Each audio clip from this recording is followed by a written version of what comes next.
name is Patrick Byrne, domestic extremist threat number one. Or not. Perhaps I'm just somebody who's willing to say the emperor has no clothes. You can decide for yourself. Patrick Byrne. They're following everything that you've been working on. Yes, sir. Understood. You may know of me as the CEO of this $2 billion e-commerce company, but really, I have this other life. You have an unusual relationship with the United States government? Sir, why are you bringing this up? The FBI needed me to set up a bribe. We can't have agents running around creating crimes. It would violate too many rules for us to do it, but if you're willing to go do it, we'll look the other way. Hello, my name is Maria Butina. Then I would make it happen. Instead of being happy, they say, Just let it play. what? Let it play? Now, I know this may look like the Deep Throat scene from All the President's Men, but where do you think that stuff comes from? These things happen. What you think you know. I was encouraged to have a relationship, What you think you are. and it's heated up. I'm going to meet the Trumps. I was starting to realize the feds were using Maria to smudge up the Republican Party, and they were using me to use Maria. And this truth is going to be so explosive. Erase every moment from your memory.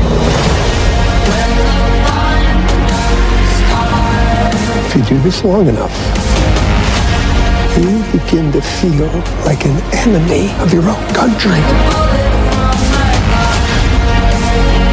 They're going to arrest this Russian grad student so they could say, no, there is an actual Russian at the center of our Russian collusion drama. A civilization all begins with the rule of law. And once that gets corrupted,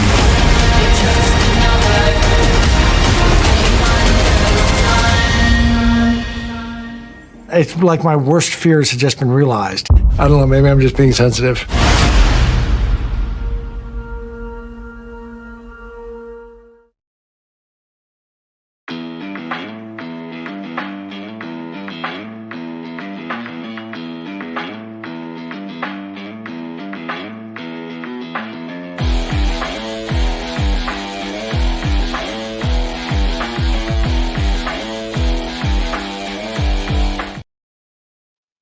And good afternoon, everybody. I'm Vandersteel, and welcome to Steel News. You are still entering the war zone with me, and we continue. We trudge on because we are the army, and we are the people. And our founding fathers made sure that we knew we are the government, and we are taking it all back.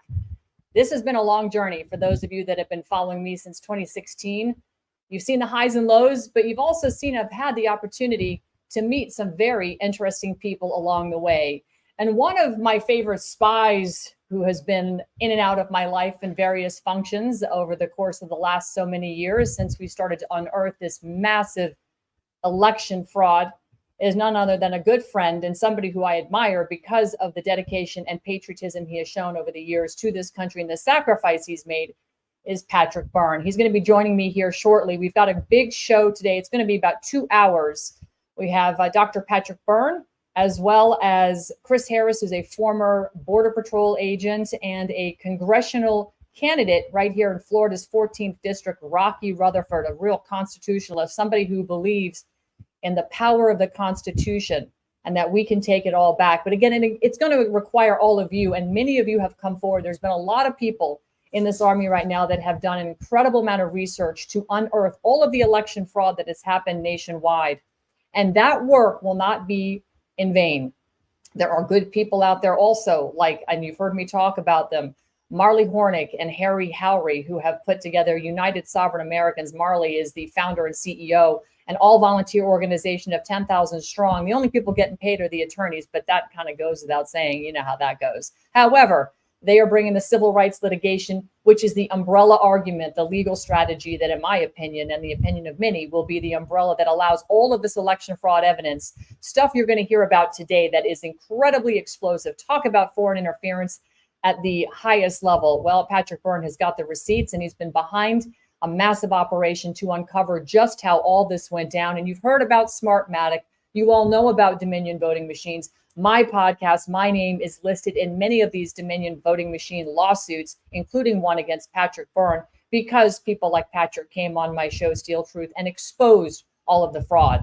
So we have the receipts, and it's because of people like Patrick that we do, and many others that have collected it. And through civil rights litigation, the Supreme Court must hear a multi-jurisdictional case spread along a variety of federal districts. And as far as 9 states have TROs filed, and I think we're finally going to start to see justice, but it's going to require the court of public opinion, and that is all of you. So please share this show out, whatever platform you're watching this on. Please take a second to share it and get people to come on in, because they need to hear this. We need to rally the troops and make that court of public opinion such a loud rally cry that the Supreme Court is going to have to plug their ears, because we're going to cause their ears to bleed. And without further ado, I want to bring on right now Patrick Byrne, who none other is one of the greatest spies who ever walked the planet. I'm going to say that in jest, but it's really, you have been such an ugly word. It's such an uggy word. It's a good word in this situation. Not a good word. You know, there's good spies and bad spies, you know. So I'm not a spy. I'm an academic who sometimes is of use to the government, is all I am. I avoid the word spy. Well, okay. I like to use it because it's just kind of sexy sounding, but hey, whatever, Okay. you know, it's just words. So, you know, you have on your X profile and on your Deep Capture website been dripping out some information. And I have heard about this through various different sources, including yourself, for quite some time. And like a journalist who's been asked not to share information because I have to trust, you know, I have to work with my source and honor the journalistic code of integrity. I've sat on things because I knew more information needed to come together.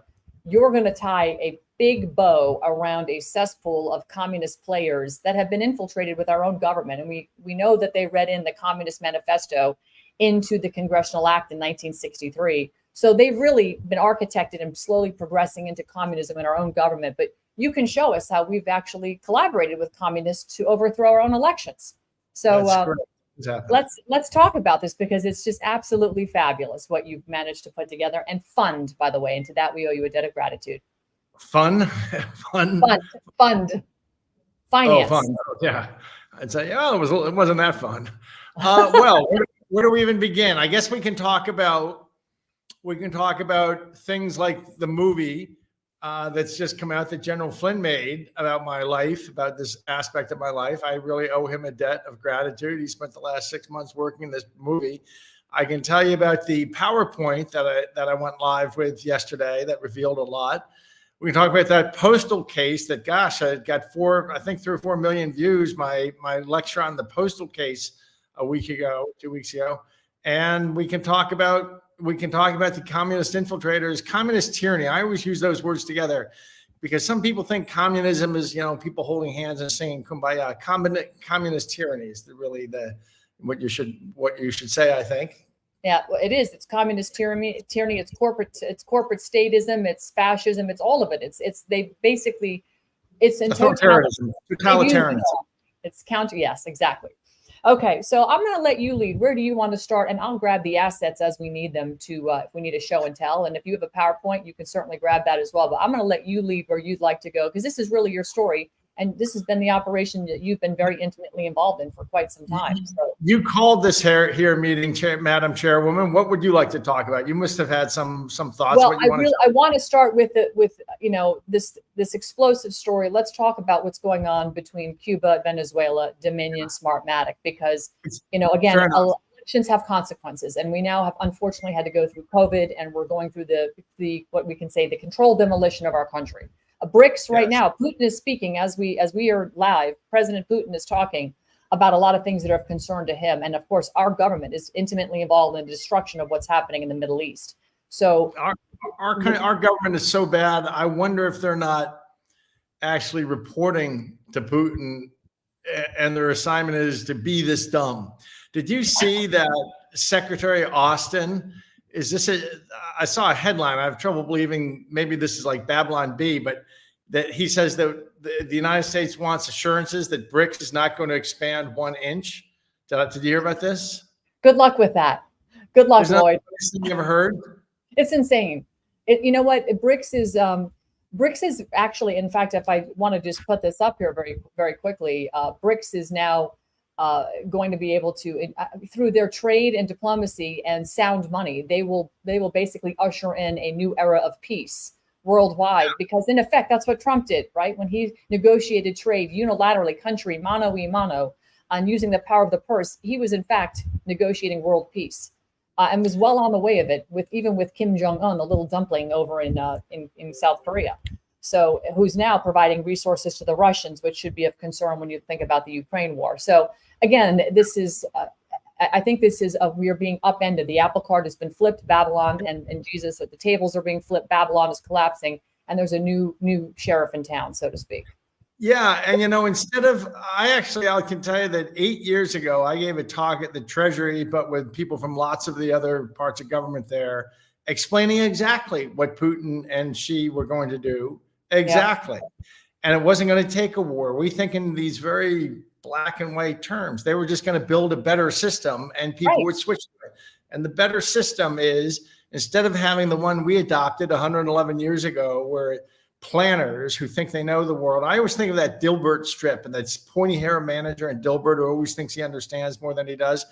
We have a central bank that is just a philosophical joke if you really understand how it works. Basically, they create fake money and loan to the American people, and we pay them back with real money. Except even the money we pay them back, just if you consider dollars real money.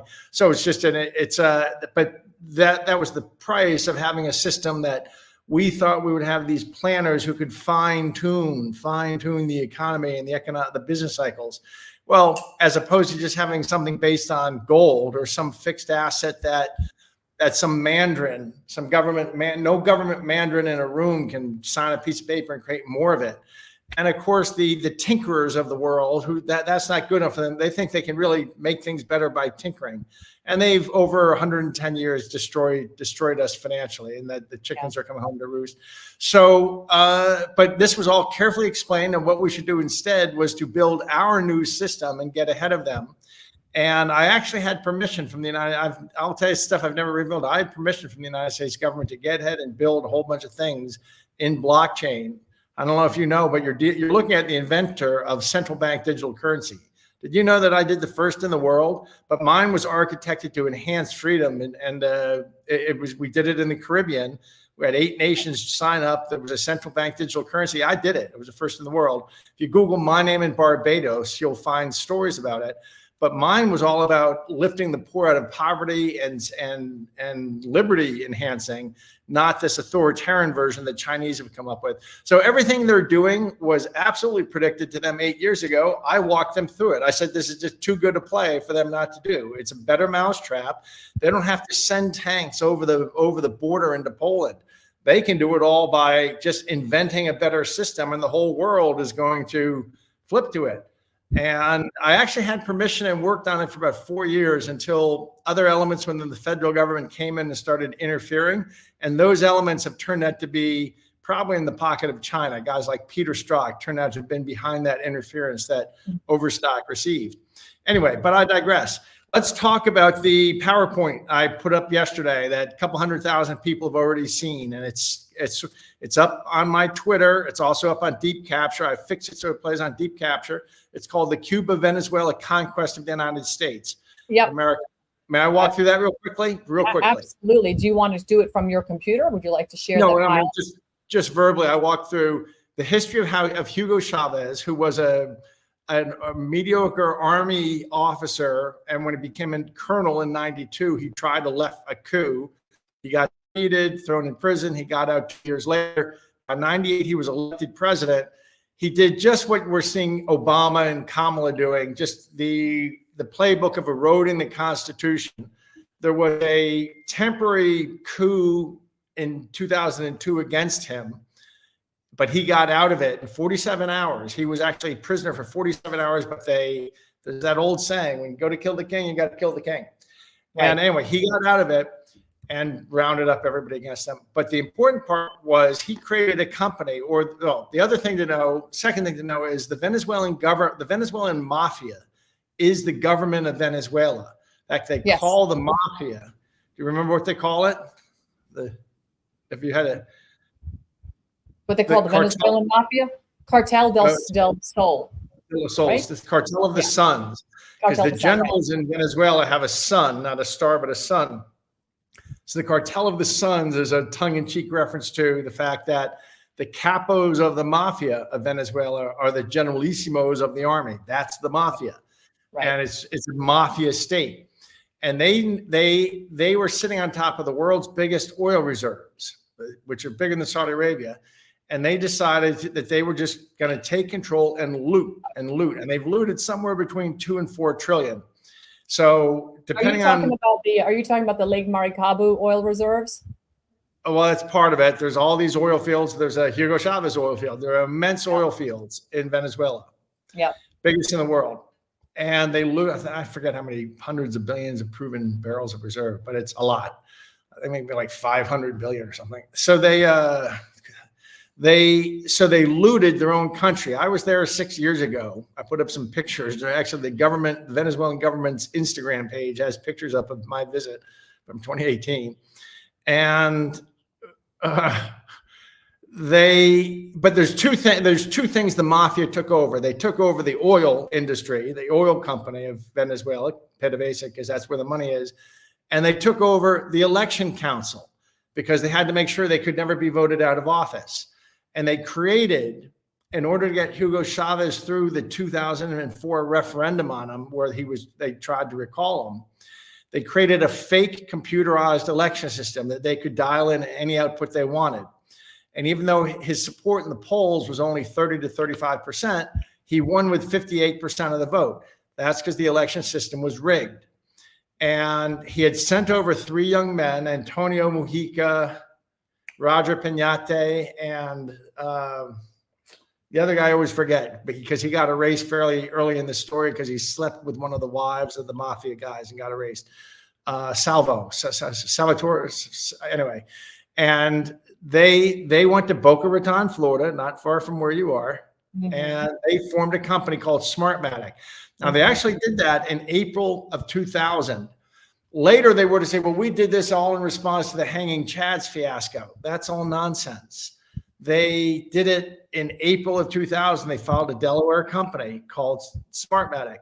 Now, as a good illustration of how superficial and idiotic our American press is, how many times have we heard journalists say, we looked into this and Smartmatic isn't Venezuelan, it's a Delaware company. Yeah, it's a Delaware company formed by 3 Venezuelan immigrants with cartel cash. Oh, but it's a Delaware filing. That's the level of mentality of American journalists, how superficial they are. And its mission was to develop this, and then by hook or by crook, over the years, their software package ended up as the software and hardware. It was integrated with something that spun out of Diebold, and it ended up as the hardware software in all the major election equipment manufacturers in the world, which are Hart, InterCivic, ES&S, and of course, Dominion. And in fact, there's a factory, I'm running through my explanation quite quickly, but there's a factory in Taiwan that has, well, the thing to know that there's one line in a factory in Taiwan, and at the end of the line, as the computers come off, as they put the label on from which of those 3 companies they are, but it's really just one line. And incidentally, all the parts to those computers come out of a factory in mainland China. And the whole thing, the paymaster behind the scenes, they use a transfer pricing mechanism run with Iranian oil. Incidentally, there's a new site I need to draw your attention to called Stolen Elections Facts, stolen.com, stolen elections, plural, stolen elections facts, like factual, not like a fax machine, facts.com. And that's what you need to show people. This has the timeline of the whole evolution of this. It's with all open source. It's all open source. Some people have done some really good digging, whoever put this together, but all kinds of documents that have never seen the public, but they were in the public domain. Someone had to find them all. And I think there's like 200 events in the history I just gave you. So the history I just gave you is all documented through this website, stolenelections.com. It went live about 48 hours ago. And it's got some people, I don't want to say, some people real upset, but it's all open source. It's all open source. Yeah. And what this documents is much of the story I just gave you. So when you're voting in America on these machines, you're voting on stuff that if you trace back all the licensing agreements is actually owned not just through Smartmatic. Smartmatic is the commercial front of the Venezuelan Election Council, which is one of the two things that the mafia sees. It sees the election council and the oil industry. And so you're really voting on software that was created by the Venezuelan mafia. And really behind this all is China and Iran. So we can now make this. We have these machines totally penetrated inside out. We can make these machines stand up and whistle Dixie if we want. We have demonstrated to certain people the ability, we can make them spit out any outcome we want them to spit out. In fact, so I'm going on and on. I'm sorry. Let me just interrupt you right there really quickly, Patrick. What I just heard you say is, and I'm going to put something else up here on the screen because I think it might be germane to this, but you've just basically said you have control of those machines. And so in other words, if they try to steal this election again using machines, you can not only stop it, you can fix it, or you could make the outcome whatever you wanted. And so, Newsweek published this article. It was updated on October 10th that, Trump ally says Venezuela has a $25 million bounty on his head and flees the United States for Dubai. Is there any truth that this is, it says you were the one that reportedly have a bounty. Is it possible that this story is related to what you just said? That they're not. That is all true. That's all true. Venezuela figured out. For the last 2 years, you may remember after the election of 2022, I kind of slipped away. Yes, basically been overseas most of the time. We've crossed paths once or twice, but I've been overseas most of the last 2 years, exploring and investigating things. And I'll say up front, just so the DOJ knows, I've been in contact with parts of the government throughout. I've been officially told I'm supporting a federal investigation that got opened, and also I was told this summer there's now a formal congressional investigation. You are now supporting this. If the DOJ shows up in your face, Byrne, just tell them call such and such and call such and such. So, right. And there is actually a DOJ investigation into me, I now know. But so I have the FISA on me. I mean, I was on the domestic terrorist list, Patrick, I got thrown on that in April of 2021. So, there's that. All the best people are. Well, by the way, I just want to give a shout out to the folks in chat. Swole Chihuahua is extremely, is putting a lot in here. He's probably a little bit hot under the collar, but he said 97% of all intelligence is open source, 2% classified, 1% luck. Swole Chihuahua, shout out to all the open source intelligence people out there and all the anons that have done this incredible digging to the point of, this timeline that, Patrick is alluding to here on the stolenolectionfacts.com website, because it's absolutely fantastic. So I just want to whole slew of them, more than a dozen. There's probably 17 or more out there who've been part of this. And we really have, it's all about Patrick. What's with that number 17? Is that just a shout out to something? That's just a rough estimate. There's documentation for most of what I'm saying right there in that website. Incidentally, Smartmatic got indicted a few months ago by the DOJ. Let's talk about that indictment. Can we talk about that Philippine indictment? Because I think that is fairly significant. I'm going to pull that up. Okay. I'll tell you the truth and then what the indictment's for. How about that? Okay. In 2016, Smartmatic ran the Filipino election. Now, they would have done it for $150 million.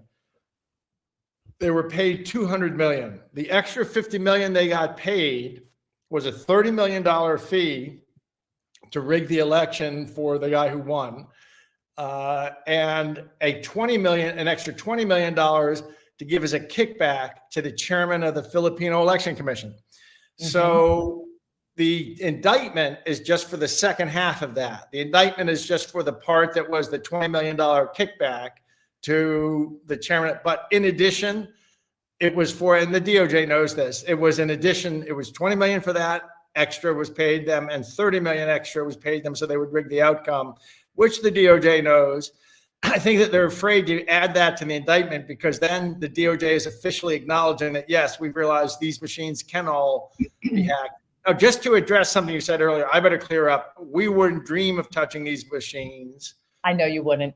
During the election, because that would be a huge felony. I'm not being tongue in cheek. I would not do that. It crossed my mind how fun it would be, but if I did it, it would be like to make the vote 99-1, but we're not going to do it. But we have demonstrated the capacity, and we can demonstrate that it happened in 2020 can demonstrate that happened in 2020. I'm going to tell you a little bit more, but let me, somebody seems to be at the door. Give me 20 seconds to get off and to address the door and get a bottle of water and catch my breath. I'll be right back. No problem. Good stuff here, guys. When Patrick Byrne steps into the ring and he's willing to talk and give you all the details and the background information, make sure you are sharing this out. I really appreciate the folks here on Rumble. Let's see here. I agree with you, MGF 4325. The globalists have destroyed 326 food processing plants in the past 2 years to create a shortage. This is a multi-vectored war going on, as General Flynn has so artfully described. It's fifth generation warfare. And this is a massive vector. Stolen elections is allowing this multiple 5G warfare to continue. We're going to get a handle on it, though, and we're going to squash it. And Patrick, it's good to have you back. Everything okay at the front door? Yeah, just some people wanting to make my bed. That's okay. So, somewhere in the middle of this, I got thrown out of one and I'm in support of I can't say there's in addition somebody in the DOJ who's been aware all along of what I've been doing and in other 3-letter agencies, the DHS and in Congress. And I've been told to say, if anyone gets in your face, just have them call us. So I'm not, plus I've got my magic letter that was written in 2006 that said I'm supposed to, you remember that story? Oh yeah, but go ahead, please enlighten the audience again. It's a great story. In 2006, the Senate Judiciary Committee, for whom I've been working for a year in helping them investigate corruption within the federal government, brought me in and told me, we think you're correct. There's some kind of corrupt force taking over the U.S. government. It's our job to stop it. We can't stop it, but we are empowering you to stop it. And we don't know how. We may not be senators when you succeed. We may not be alive when you succeed, but there's this letter that's going to sit the rest of your life in a safe in DC. And it says that you get extraordinary latitude under the laws of the United States. In fact, the sentence was something like, express their concern about systemic corruption infiltrating the federal institutions of our national government, something like that. And that I get extraordinary latitude under the law to disrupt it. And they said, you can't kill anybody, but short of that, this is going to make it really very unlikely any prosecutor touches you. So it's kind of funny because I have been out here doing some pretty edgy stuff. But as I said in the PowerPoint, at the end of the day, if there's any felonies that have been involved in this effort, or I'm told there's maybe some acts of war, that some of what's been done amounts to acts of war, it's all on me. I take responsibility for it all. And you know what? And God bless you, because you tried to take responsibility for J6 as well, and nobody would really talk to you. They didn't really want your information in the public. They didn't want the truth. They didn't want the truth. Yeah, that's right. They didn't want the truth. So getting back to Venezuela, Smartmatic, and this little operation, you were about to deliver something, and your doorbell rang. Yeah. Well, so ultimately, I told we have shown to federal officials that these machines, when you know the tricks, you can make them stand up and whistle Dixie. You can make them spit out any results they want and leave no trace. I'll even tell you about how it's done. And you want to find this information. A lot of this information is there on stolenelectionsfacts.com. What they do is, first of all, the machines are very easy to penetrate. It's got some minor Microsoft security on the outside, which you can just download. That, stuff that was in 2015 identified as porous, and that's still the software protecting, like Dominion, for example. Now, Dominion says, well, even if someone gets through the Microsoft, if a county has our equipment, even if someone gets through the robust Microsoft security, our components of our systems all talk to each other in encrypted language. And so that's all the protection you need. What they leave out is they leave the key to the encryption for every system in the open in clear text on the election database. It's actually on, there's 3 different ways you can steal it. Any moderately good hacker could steal it. And once it's stolen, what they do is you put a cloak script on a machine. The machine that reads the mail-in ballots has a script buried in it. So what happens is your ballot comes in, not the ones that are hand voted, but the ones that are mailed in, they come in, they get fed into what's really just a glorified scanner. The scanner scans 100 of them.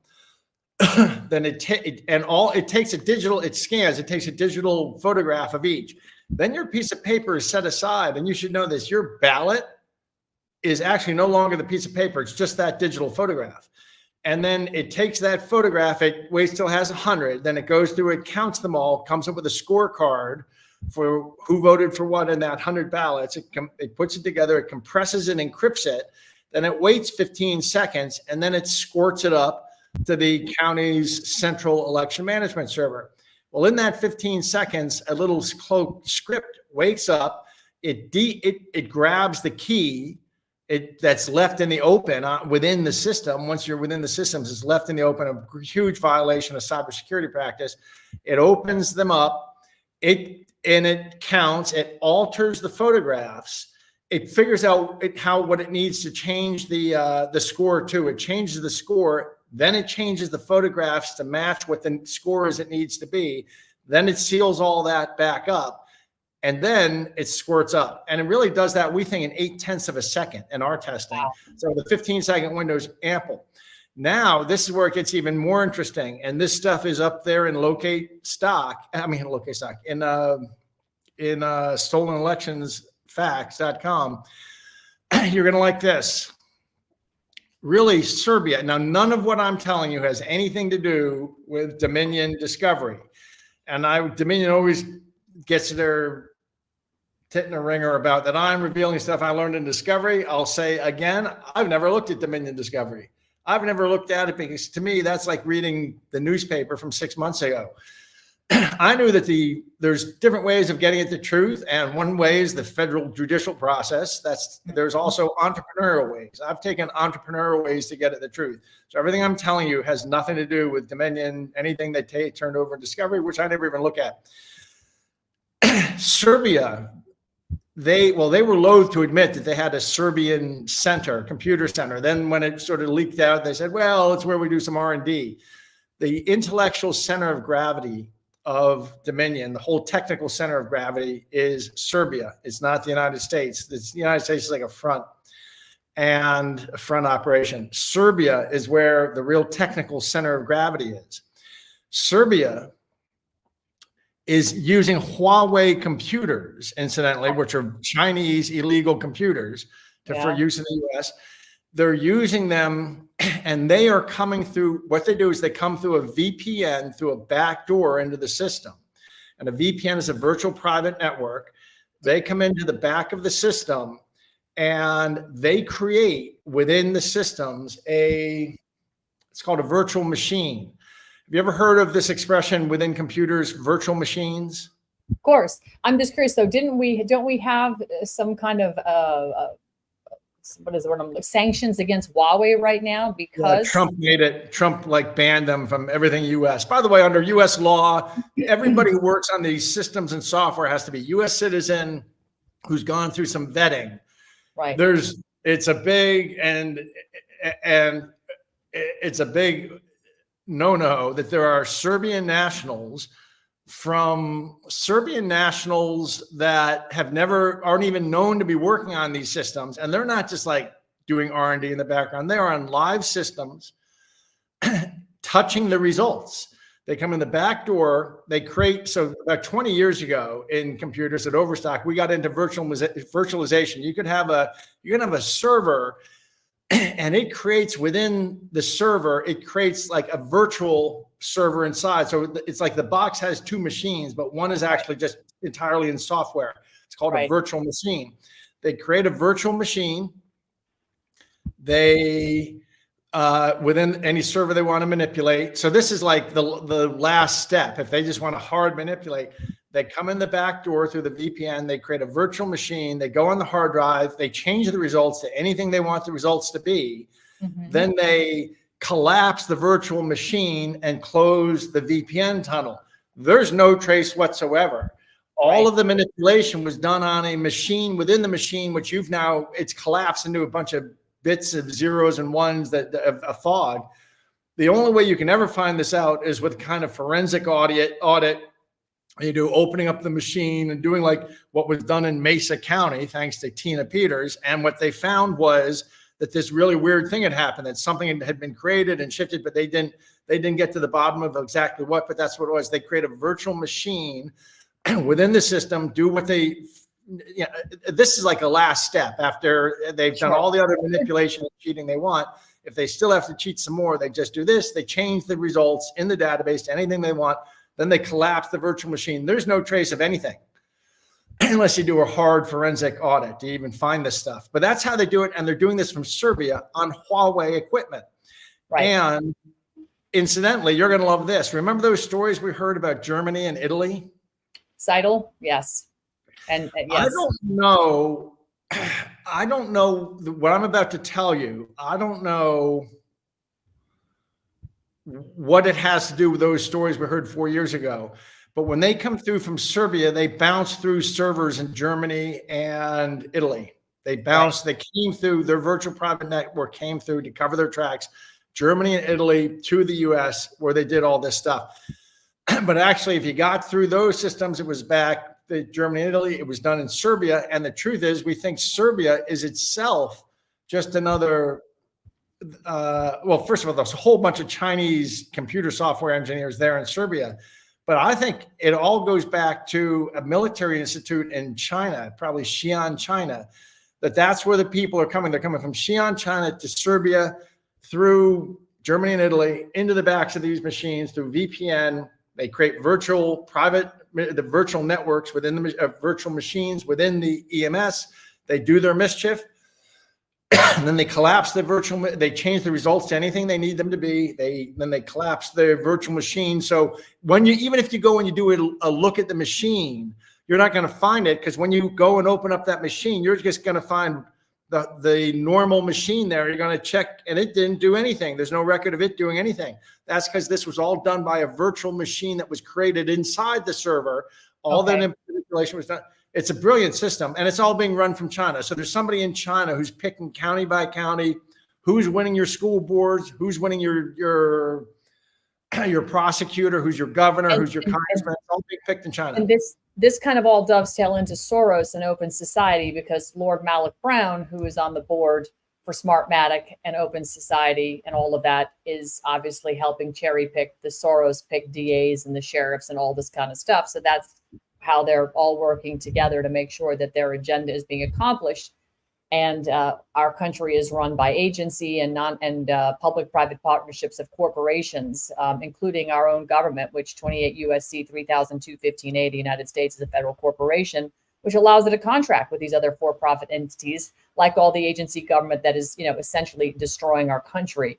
But, we can, through elections and getting this process sorted, we can end that nonsense. We can literally, as Trump was doing the deregulation so handily during his 4 years, we can do a lot more with the, if we can just get control of the election. So is your phone going off? You have an alarm. Yeah, I'm stopping it. Sorry, that was a long.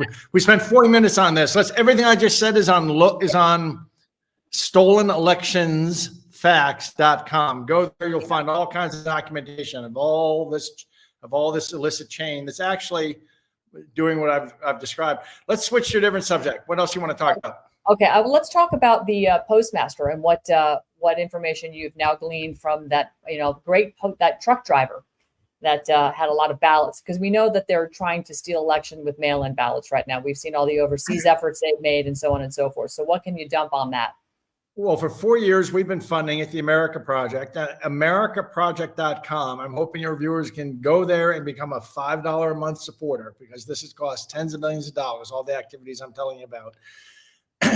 We funded a case that has for 3.5 years been fought in DC against the Postal Service, just to say we knew that what really happened was that they printed up a bunch of extra ballots in 2020. They shipped them to a place in Flushing, New York, where a bunch of union goons a boiler room of union goons sat and filled them out. They shipped those ballots to Bethpage, New York, where they were loaded on trucks and taken to Pennsylvania and integrated into the Postal Service. And there was Jesse Morgan they loaded up 8 trucks on the correct trucking company called Area Freight and trucking, and they made a mistake. And the 9th truck they loaded was from the wrong company. It was a clean company called 10 Roads. And that guy, Jesse Morgan, drove to Pennsylvania, across state lines. So it's real federal. Went to deliver the ballots into the and he discovered there was problems with the paperwork because it wasn't the right truck. And he went in the back and look, he found 1.5 million ballots filled in, sealed up and filled in mail-in ballots. Well, and all we were asking for 4 years is, okay, who paid? Who paid him? Who paid for that truck and the other 8? For 3.5 years, the Postal Service has been fighting that story. And I put all this up on a Twitter thing about 2 weeks ago. They got millions of views. They, for 4 years almost, they've been fighting just tell us who, because we think it was like the DNC or you know, the law. What's the law firm? Kleiner Perkins? Perkins Coie. Yeah, Kleiner Perkins is a VC. We thought it was someone like that. But 3.5 years, well, they eventually just told, the Postal Service told that they will not release that information, even at the order of a federal judge. So eventually we filed a case a month, 2 months ago in Maryland against the postmaster who lives there and the state authorities of Maryland, saying, you can't, they stonewalled us for 3.5 years. You guys have no reason to trust the Postal Service to be involved in your election in Maryland.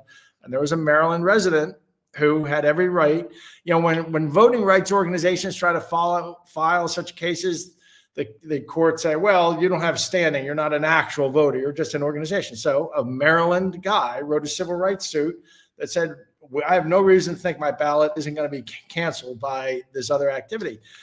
And the judge, a wonderful woman, Deborah something, and I forget who appointed her. She's a Maryland federal judge. She last Thursday or Friday or so issued an order that said on Wednesday, i.e. Yesterday, where you are, the Maryland state authorities had to respond by 6 p.m. last night, Wednesday night. Thursday by noon, so that's just about now as I'm talking, the good guys have to put in our reply to their response. Then she's having a public hearing tomorrow. So the bad guys did respond last night, and they responded as follows. They said, first of all, latches. And latches is this legal term that means, well, it's all too late or this, that, to which our answer is, if it's too late, it's because you goons dragged things out for 3.5 years and wouldn't give an answer. And secondly, and you know, it's only when it became clear finally that you would under no circumstances answer, this suit went ahead and was filed, but it was filed 11 days before the beginning of mail-in balloting or something. So in addition, their other argument is that this guy doesn't have standing, of course, to file the case. Well, he's a voter. If he doesn't have standing to file it and the voting rights organizations don't have rights to file it, who can file a case for this mischief? At the end of the day, the towns, the counties are the customer, and they have chosen to hire this outside party, the U.S. Postal Service, to help them with their elections. It's their responsibility, though. Like if you're running an airline and you hire pilots who aren't well trained or don't have a pilot's license, it's on you. You're the guy running the airline. While the counties each run and the state authorities are running their elections, they've outsourced some of it to the Postal Service. And we're saying that doesn't get you out of trouble. You've outsourced it to a subcontractor, the U.S. Postal Service, which is clearly inept, deceitful, lying. For 3.5 years, they wouldn't give an answer in our DC FOIA case and so on and so forth. And the judge is going to hear it. She's getting our response in 15 minutes, and she has a hearing tomorrow morning. There's a public hearing on this, and that really speaks well of her. And it says that she hasn't bought their. I mean, for them to say, well, latches, it's too late now. If it's too late, it's only because they stonewalled us for 3.5 years. So what kind of argument is that? These people are so awful. Yeah.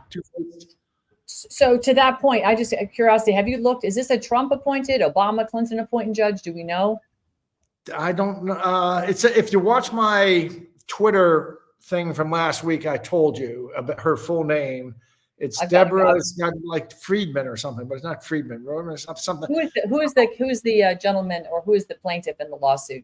Do you remember their name? Brian De La Roca. And it's I can pull it up quickly. I can pull it up quickly if you give me a second on my. I'm just looking for it right now on lawsuit in Maryland. Okay, it's Brian De La Roca v. Susan Lee, and if I scroll back, I'll be able to find you the name of the judge. Yeah, I've got the actual case. I found it. Okay, can you find versus United States Postal Service? It was last updated October 24th. Today, 11:16 a.m. Deborah Boardman. Deborah Boardman is the judge. Look up Deborah Boardman. Who appointed Deborah Boardman? Well, this says assigned to Dabney Langhorne Friedrich. Am I looking at the wrong case? De La Roca versus United States Postal Service. Oh, it could be. Maybe Deborah Boardman. No, it's Judge Deborah Boardman. But I've also heard that name. Whoever it is, they're a real judge. They're really, they're not hiding. They're not hiding. Right. Who's Deborah Boardman? Look up Deborah Boardman real quick. Let's see here. I'm just looking to see if it shows up in here. Well, it would be at the very, let's look at who is the. I know that she signed one of the orders. Deborah Boardman, district judge. Is she a magistrate? Magistrates are federal judges, but they really just sort of handle discovery matters on the presiding judge. So I don't know who federal judge service, district, Joe Biden. Interesting. Joe Biden. Yeah, but she's a judge. That's, it should be, you don't have to check that. But the lawfare goons and the left they practice such results-oriented judging. They see judges as like, are this the Washington Redskins or the Dallas Cowboys? Is it on our team or your team? The judge is supposed to be beyond that. And evidently they let one slip through because this woman is called hearing. Now it could be, what was the other name you used, that other appointee? The other name was, I'm so sorry. Let me go back and find it. It was Dabney Langhorne Friedrich. Yeah, but Dabney she's DC, not Maryland, correct? Correct. She's DC, District of Columbia. She was over the FOIA case where for 3.5 years they refused to turn in the information as to who paid for those trucks. And it's going to be Perkins Coie or some Democratic front. They paid for those trucks. That's it. It's right here. The cause was the FOIA, the Freedom of Information Act. So, that was your original on the FOIA. Yeah, okay, great. Part of our case is because they did that for 3.5 years, we have no choice but to go and seek this injunction now in Maryland. Great. Well, I know they like to drag their heels on FOIAs. I FOIA'd myself because I was put on that Quiet Skies domestic terror list. And it took them 8 months to tell me that they wouldn't give me anything because my name is associated with an open investigation. So I'm like, okay. I'll wait for the flashbang and the no-knock warrant, I suppose. But as we keep going. Listen, I think that it's kind of funny. Even the judges are, well, maybe they're waking up and realizing that they're about to lose the country. This is a Venezuelan Cuban overthrow of the United States. I've been to Venezuela. When I was in Venezuela 6 years ago, that year, the average person had lost 20 pounds and there was cannibalism in the countryside. Yeah. It was really, Caracas was something like out of The Walking Dead. In fact, I'll tell you a story. And this is all coming for us. Don't think for us. Look, Venezuela was the most wealthy country in Latin America. 25 years ago, I was dating a Venezuelana. It was a fantastic country. It's like The Walking Dead now. And don't imagine for a second this can't happen or isn't going to happen to the United States. Patrick, the Venezuelans I ran into down in the Darien Gap and various, DHS-funded housing for them as they took over the poor indigenous communities and stuck their houses there for the migrants, in air quotes. The Venezuelans were very open. They said, our country is destroyed. Chavez, horrible. 70-80% of the country has left. The prisons are empty, and they're all coming to America. And I said, well, guess what? America is turning into you. And they said, well, we're going to fight with you to make sure that doesn't happen. Now, that's the good Venezuelans that are literally they can't stay there because they can't even make a living. But I said to him, you do realize your 25-cent cup of coffee is going to be $8 at Starbucks, right? Your $2,200 you're going to get isn't going to cover your rent, but pile 20 of you into a one bedroom and you guys can make ends meet, I suppose. I don't know what else to say. Yeah, they're wonderful people. In general, I love the Latinos. I don't like the rapist murderers. They released 5,500 rapist murderers. Yeah. from prison. They literally went through the prison, or the qualification was if you were a rapist, murderer. They found 5,500. They emptied got them all to Panama and let them join that train. So we have 55, and actually that's happened in Pakistan. A lot of countries have gone through. They want rapist murderers, and that's your ticket to get out of prison and to the United States. So that's who Kamala Harris and Joe Biden. And yet, remember when 50 people from Venezuela were flown to not Nantucket, to Martha's Vineyard, a place with 120,000 beds, of which 20,000, once you get past Labor Day, 20,000 are occupied. So there were 100,000 empty beds. There's not a community in America more prepared to take in migrants than Martha's Vineyard. And I knew the guy who arranged for DeSantis those flights, and he was very careful about, he said, we want it to be clear there's no human trafficking. Every single person, Venezuelan, was on camera. Do you want to make this trip or not? And they have a statement from everyone. Yes, I want to go. I want to be flown to Martha's Vineyard. I'm going to meet Obama. We're going to meet Obama. They got there. They walked in from the airport past a bunch of houses with signs that said, in this house, we believe that that all people there are no illegal people and such. They lasted about 45 minutes. They were served some Fruit Loops while Martha's Vineyard's poobahs organized some buses to get them out of town, which to me is such a perfect microcosm of lefty thinking. Lefties are all about doing policies that create costs that they get to impose on other people. Then they stand around in cocktail parties, sipping Chardonnay and eating brie and smelling each other's farts, as they depict on South Park, and talking about how moral they are to have done this, but as long as they don't have to pick up any of the cost for their policies. That's right. No, Patrick. Yeah. Well, listen, I think the work that you've done is quintessential to ending this madness and getting control and saying, you guys you're not in control anymore. We are going to level the playing field. We're exposing all of this. And sunlight has always been, to pardon the expression, the best disinfectant.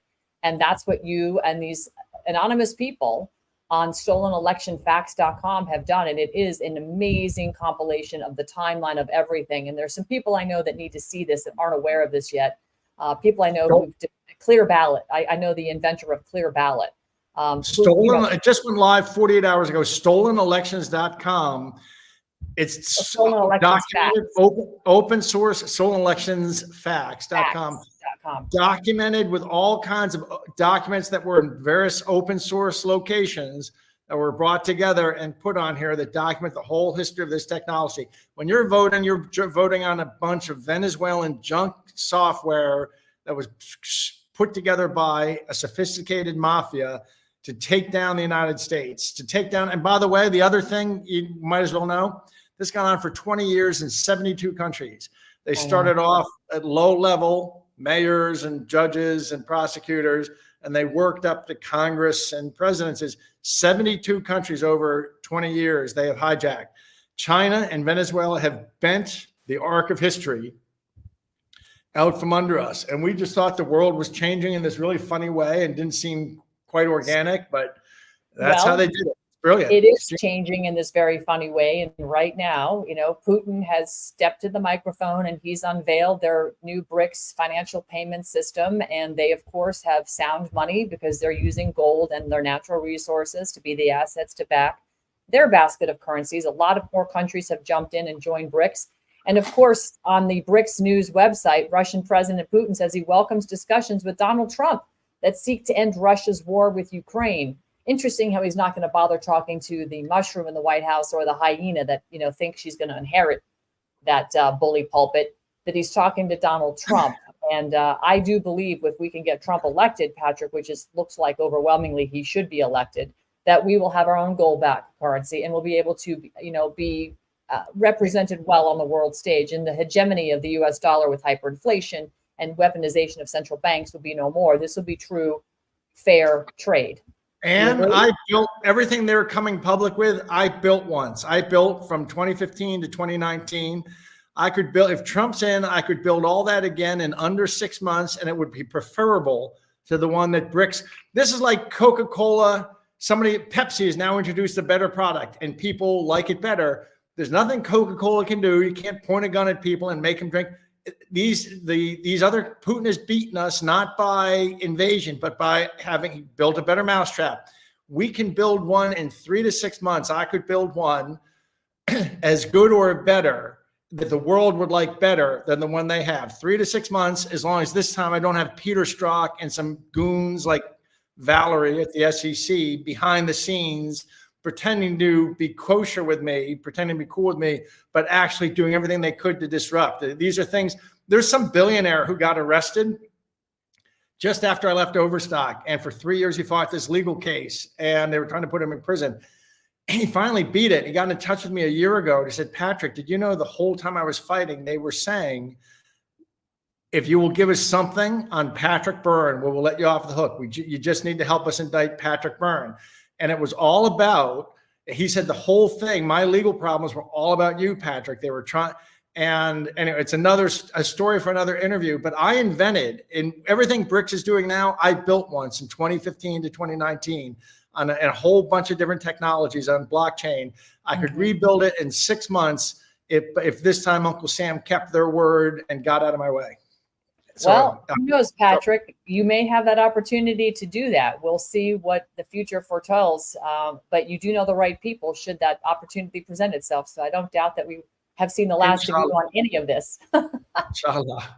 Inshallah. And then I'm going to go with my mules. I want to just live the rest of my life with my cats and my mules. Because I'm not too fond of humans most of the time. Yeah, but I got 6 months left to me. I could do that for Trump. I could build something that would be better than anything these guys are introducing, and the world would prefer it.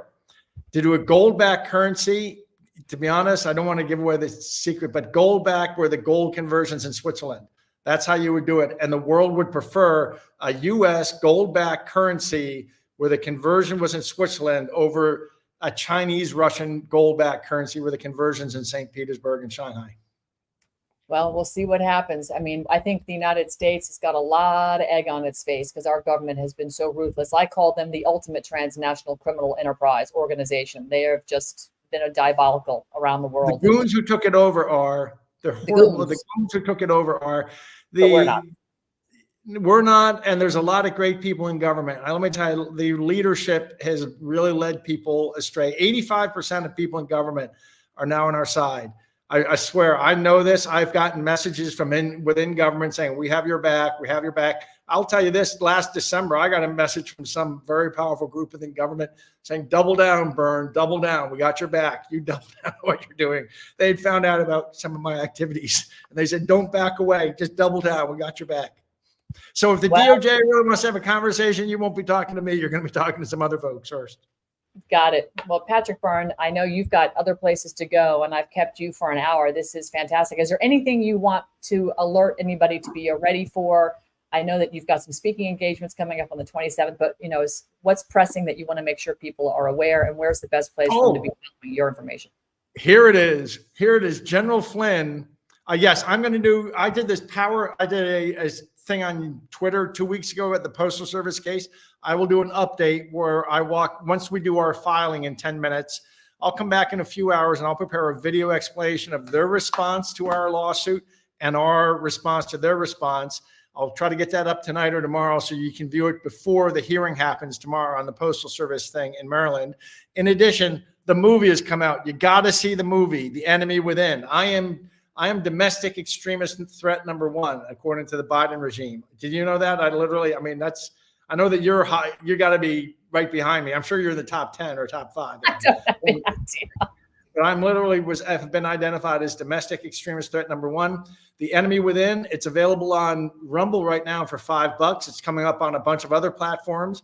General Flynn produced this, and it's really, I saw it for the first time a few nights ago or a week ago in the United Arab Emirates with some friends, and it's riveting, if I say so myself. Well, has Maria Bettina seen it? I sent it to her last night. Oh, good. When it came live on Rumble. It's funny enough, she sent me a picture yesterday of a movie set. She's in Moscow making a movie about the same story, but from her point of view. And it's being made. It's coming out in February. She wants me over there for the opening. Oh, you have to go. You have to go. That's fantastic. I'd like to meet her someday. Maybe I could make my way over there in February. It depends. I'm not sure where I'll be in February. There's a lot of things that have to shake out. Mostly we have to win this election. You know, we have to. Yeah, well, it's all, if not, we're Venezuela.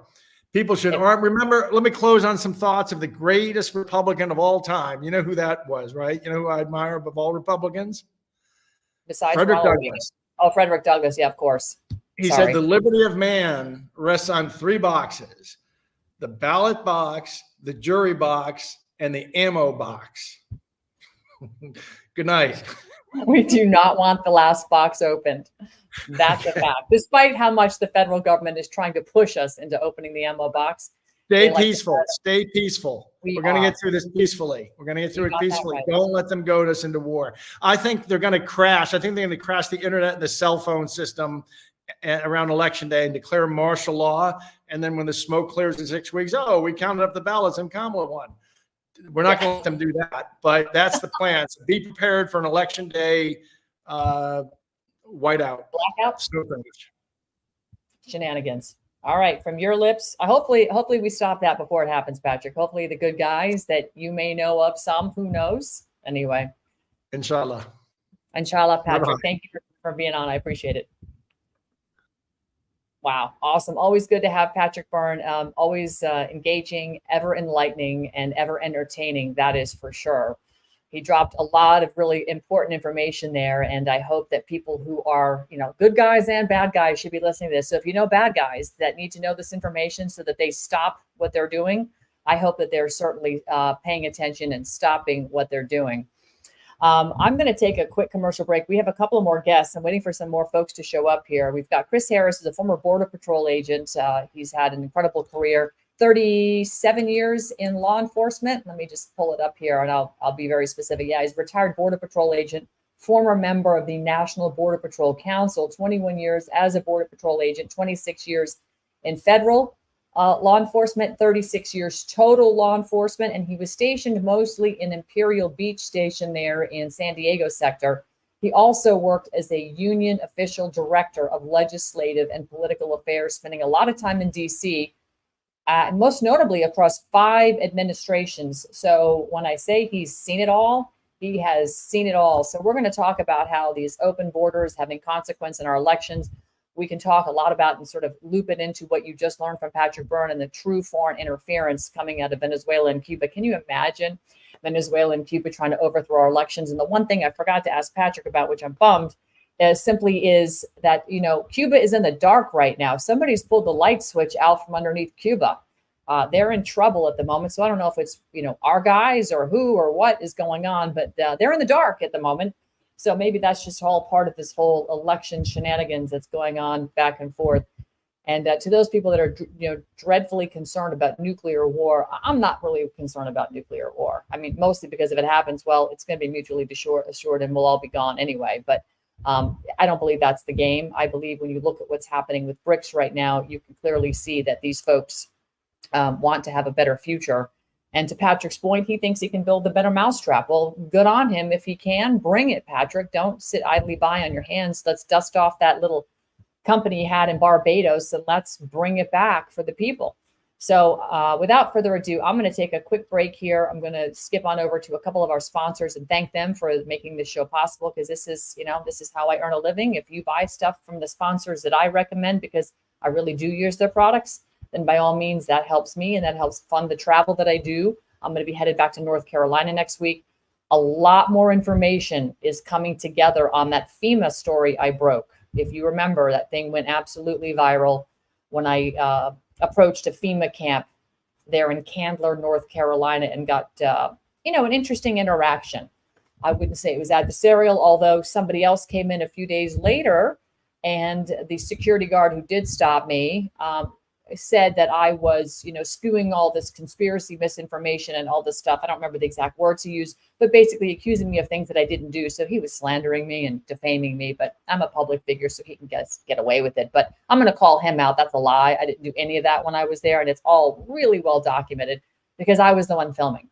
So anyway, I'm working on that right now. I'm taking some of the overhead drone footage that was there, capturing my interaction, and I'm overlaying it. And I'm also going to be putting up some more information on a deep dive to really kind of help you understand who all the people are that are involved, the products that they're using, most notably these tornado shelters that we witnessed that day come driving in. Did you know those tornado shelters can also double as bomb shelters and Faraday cages? And they're still delivering more of them. What's really going on there on a piece of property that's really not too far outside Washington, D.C.? And we know Washington, D.C. has a continuity of government directive that they wrote, as well as now this new DOD 5240.01, where the U.S. military can actually fire on American citizens. Something really weird going on here, but we're not going to speculate. We're just going to keep presenting facts and data points. And eventually, the story will come to the surface. And that's really what we try to do here on Steel News. That's what I've always tried to do. So, to the feds that are listening to this, if you have information and want to blow the whistle, Todd Calendar's an awesome attorney. He'd be happy to do that whistleblower paperwork for you. He did it for, Colonel Teresa Long, Pete Chambers, and others that are still protected by it and not being, unmercifully trashed by the federal government. So, you too can be one as well. And also the Tennessee Valley River Authority. I'm looking for information about those dams. I'm hearing stories about the dams that were opened, perhaps could close, and that contributed to some of the flooding, particularly in downtown Asheville, which flooded the day before the actual major flooding that happened. So there's a whole bunch of weird questions that we're going to be looking into while I'm back up in North Carolina. So again, appreciate all the help that anybody can bring here. And I'm going to just give my commercial sponsors just a little bit of a lift here and thank the folks over at My Pillow, and of course, Vandersteel Health, which is my superfood company. And then, of course, I'm going to remind you guys why you need to buy gold because of what we see happening in BRICS right now. We'll be right back. My Towels solved the problem that we've all had with towels. You go into the stores and they feel lotiony and soft, but then you get them home and they wind dry you. That's why I made My Towels. They actually work, they're soft, and they absorb. And now I'm excited to announce 2 brand new lines of My Towels. What makes them the best towels ever is they're now made with 100% long staple Shapir cotton. This is a combed ring spun cotton that makes My Towels even softer and more absorbent than ever. And now you get a 6-piece set for an amazing introductory sale price as low as $29.98. So go to mypillow.com or call the number on your screen. Use your promo code to get My Towels for only $29.98. Or you can get my designer premium line for just $20 more. Either way, you save 50% now on all My Towels. They actually work. What a concept. This offer won't last long, so please order now. MyPillow.com. Hi, I'm Ann Vandersteel. I want to talk to you a little bit about your health. Part of my daily routine is to get up in the morning and get a little exercise on. If I have time for a mile or 7, doesn't matter. I get out the door every single day. It's important to get my body moving and get that oxygen flowing through my brains. What is also equally important is what I put in my body after I exercise. I rely on vandersteelhealth.com, where I have a delicious selection of superfoods and other supplements. But first and foremost for me are my superfoods. I have a delicious shake every single day. It is organic, all made in the United States of America, non-GMO, never processed before, dehydrated superfoods. And when they reconstitute with water, milk, or whatever juice you like, it makes a delicious, healthy, plant-based protein supplement. And I say supplement because, frankly, I use this as a meal replacement. This is what's helped me lose the last 20 pounds of COVID. I'm back down to my fighting college weight, fitting in my college clothes, and feeling better than ever. So go to vandersteelhealth.com and get your delicious superfoods. Get on the transformation program with us. It's a 30-day kickoff, and it will get your day starting out great. And watch the weight just fall off. Watch the energy increase, the brain fog lift, and of course the ancillary benefits from your hair, skin, and nails. All these things, you are what you eat. Remember that. Go to vandersteelhealth.com.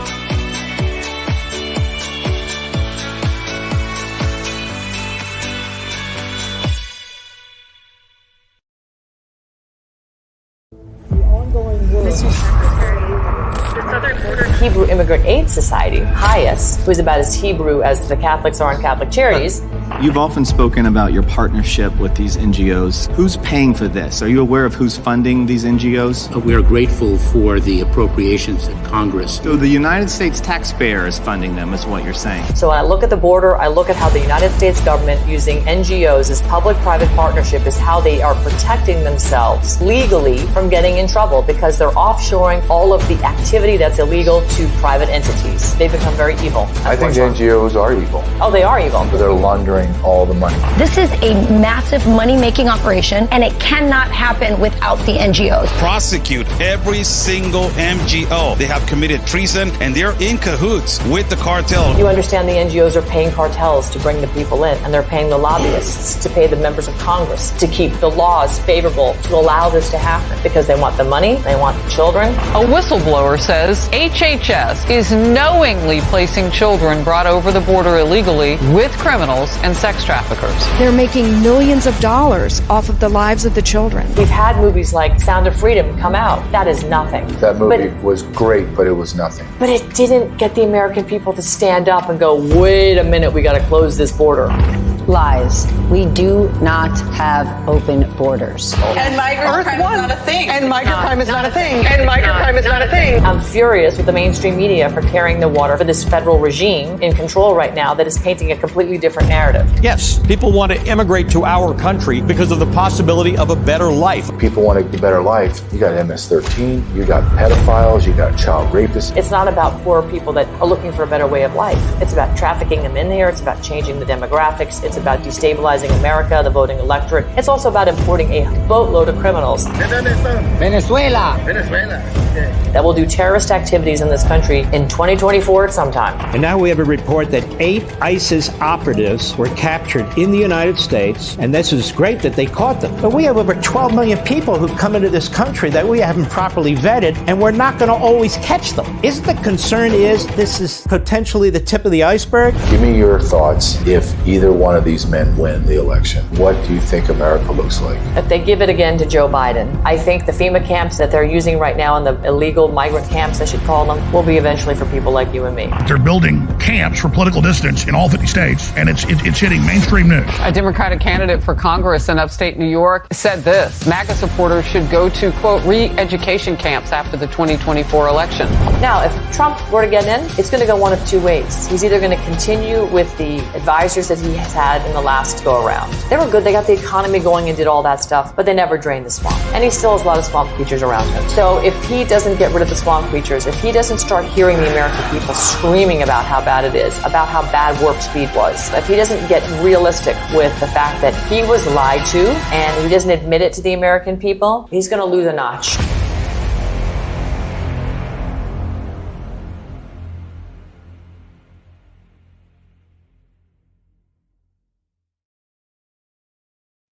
And welcome back to the second half of the show here. I'm Ann Vandersteel, and you are still in the war zone. This is Steel News.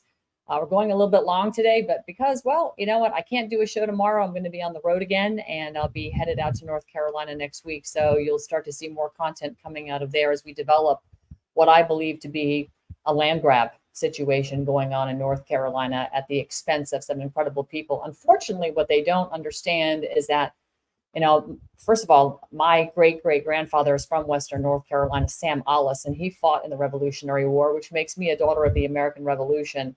My parents were very involved in the local politics, and as General Flynn says, local action has a national impact. And those people up there, the Appalachian Army, they are alive and well, and they're not going anywhere. That is their land. They have lived there for generations, and those people intend to rebuild despite any of the shenanigans, any of the delays in the ability to get permits, any of the delays that are going to be generated because there's going to be new code, as if an F3 tornado or a flood could do anything about your house floating off the foundation. I'm sorry. You know, you can put as many straps as you want, but when Mother Nature, that could be enhanced by weather modification, mind you, decides to unleash her fury, or dams just fail, things like that, I don't care what. There's simply nothing you can do about it. So again, we're going to really support these people up there because, in fact, they deserve to be there. And if there is gold in them dar hills, well, then frankly, those people, just like in Alaska, should be getting their fair share as well, because this is their land and the government just doesn't get an opportunity to come in and take it when people have suffered. So hats off to all the people that, responded to their neighbors, to all the local communities and state actors that came in, to all the folks that flew in from all over the country, drove stuff in. There are many of you I saw and witnessed incredible heroism by people locally and all over the country that came in at their cost to support their fellow Americans. And in fact, that's what we've always done. We've always proven that over and over again. So as we go through this global reset, let's make it a great reset. Let's make it the great we set, as David Zuniga says, the great we set, where we get to call the shots and we take back our government as we are supposed to, as our founding fathers designed and architected with we the people. I want to really just touch on what's happening right now in BRICS, because it is important right now for you to understand. I'm still waiting for my guest to show up. I think he's having trouble figuring out how to get, I don't see him. He's not backstage, although he claims to be. So Chris, if you can hear me, I don't know why I don't see you. We're going to keep trying. But this is important for you to understand what's going on here with BRICS. So let's just take a look at this right now. I just showed this with Patrick Byrne previously before commercial breaks, that Putin says he welcomes discussions with Donald Trump that seek to end Russia's war with Ukraine. And as you know, President Trump has been very vocal that he can end this in 5 minutes. So I'm sure he has a plan. And I would have to encourage the fact that the plan probably has a lot to do with, we need to get the hell out. We shouldn't be providing weapons to Ukraine. We should be doing none of this.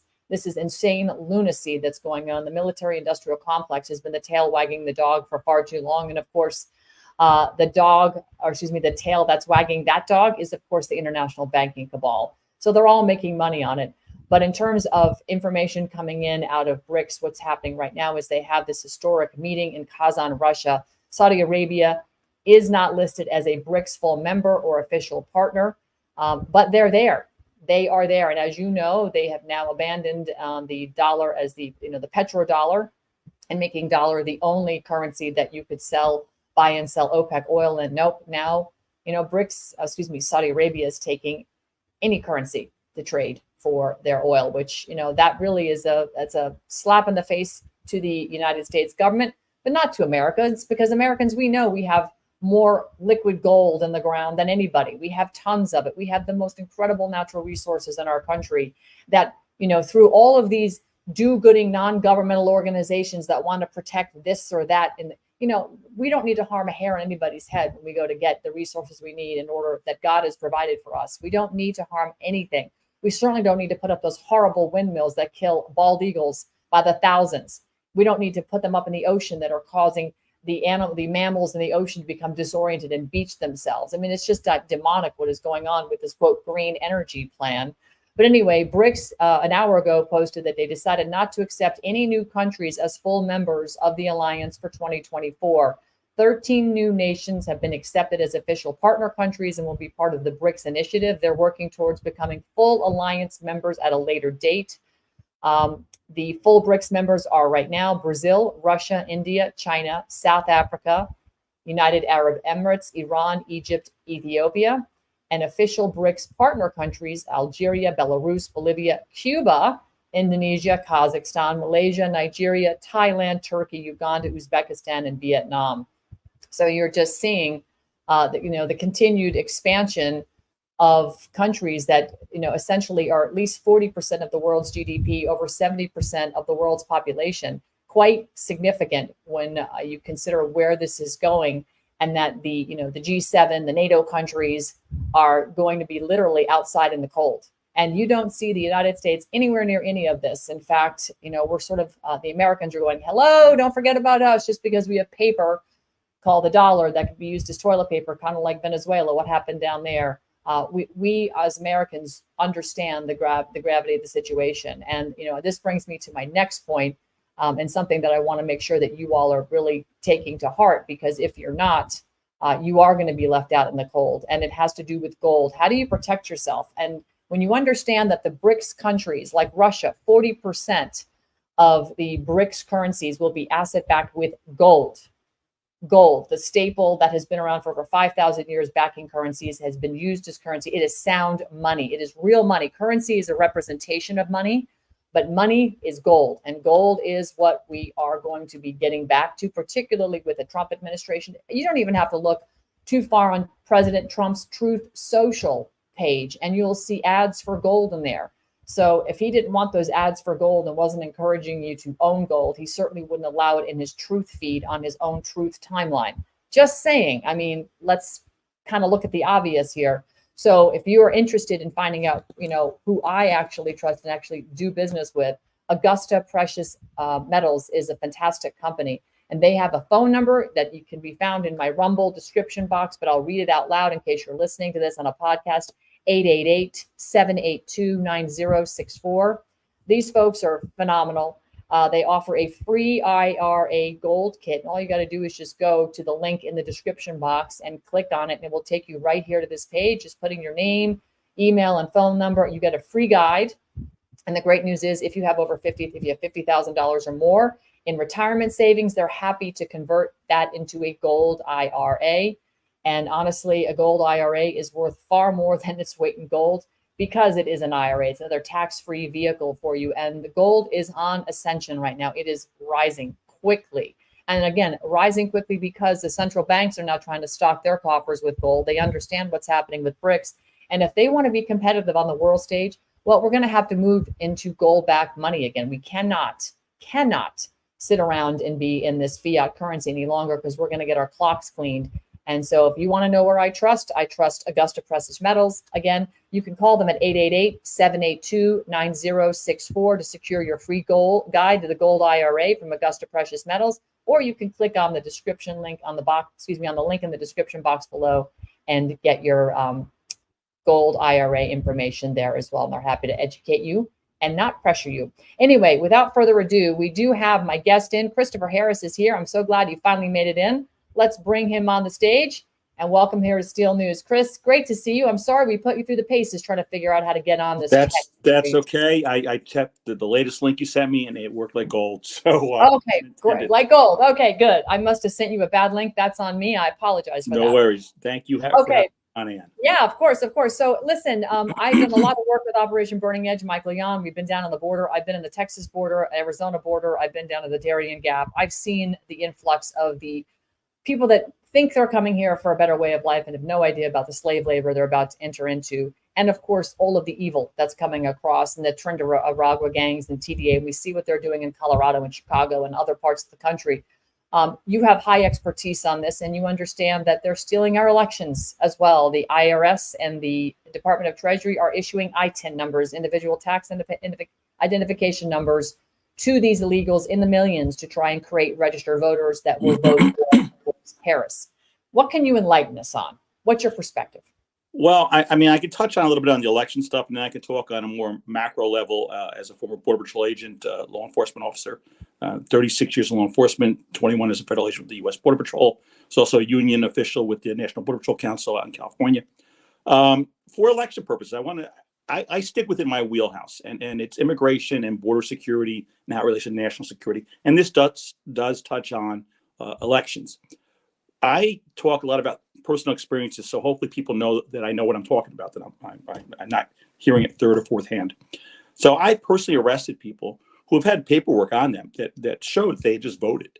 The problem with that is the U.S. Attorney's Office not going to prosecute. They've never prosecuted any of the cases we presented when we find a single person that tells us right out they voted, or we find paperwork showing that they voted, that they're a registered voter. So it happens. It happens much more than I think American people know. I want to just digress a little bit, Ann. It's not just the election, the voting that might be problematic or is problematic with people that are voting that shouldn't be voting. It's also every 10 years the U.S. does a census, and Trump tried to stop illegal aliens, people that here are that not citizens or not here legally. They shouldn't be counted, and that he lost it, unfortunately, in the Supreme Court. But that's very important. A lot of people don't understand this, that when they reapportion the seats of the House of Representatives, it goes by population. And so the last census, California and New York lost seats in the House of Representatives, and those were Democrat-controlled seats. So they want them back. And the way to do that is to flood certain areas with people, and they count in the census. They can sit there and admit, hey, I am here illegally, but count me. And they will be counted. And when they reapportion the House, there's a finite amount of seats. Then they will take it away from places that won seats, Florida and Texas. They'll go back to New York and California and Illinois and places where they're putting a lot of people. So people need to be very cognizant of that. It's not just the actual upcoming election or elections coming up in the future. It's the census and the reapportionment of the House of Representatives. You mentioned before Trendiaragua, and I want to touch on that. They're big in Chicago now. They're big in New York City. They're starting to come here in California and places. Texas is having problems with them. We all know about Aurora. We have a family member stationed out there. They've been given warnings by the military, internal warnings to be careful about certain areas and things like that. That's reprehensible that the U.S. government has to give warnings for an interior city of the United States for our military to use caution, don't go in certain areas. It was funny how the governor of Colorado, very liberal, and the mayor of Denver, very liberal, they try to walk it back. The mayor of Aurora sidestepped it a little bit, but there was a report done by a nonpartisan law firm. The banks had investments in these 3 properties, and they wanted to know what was going on. And they presented the report to the Aurora City Council. And I have a copy of the report, got to read it. And it said, yeah, no, this is really happening. Anybody that's saying it's not happening, this is really happening. They basically took over three apartment complexes, and that's their MO. And the thing with them is they're known for human trafficking, sex trafficking. Oh, yeah. And here's what drives me crazy. And my stepmom, I love her dearly, but she's very liberal, old school liberal. She was at Woodstock. She worked for the Carter administration. And she doesn't believe there's a problem at the border, except she says we have to stop human trafficking. And I said, there's no boutique organization that is like, hey, you want a 13-year-old girl? That's us. It's the cartels. It's the smuggling unit. They handle all that. So if you want to stop that, you have to secure the border in. And we know how to do it. It was working the best ever. 5 administrations I've worked for. Best ever under Trump. It is the worst ever statistically under this administration. And I have to think now it's done deliberately. Before I thought it was misfeasance. Now I certainly believe it's malfeasance. Let me just put Kamala Harris up here for a second, Chris, because this is her in her own words during a campaign stop. So I was Attorney General of a border state.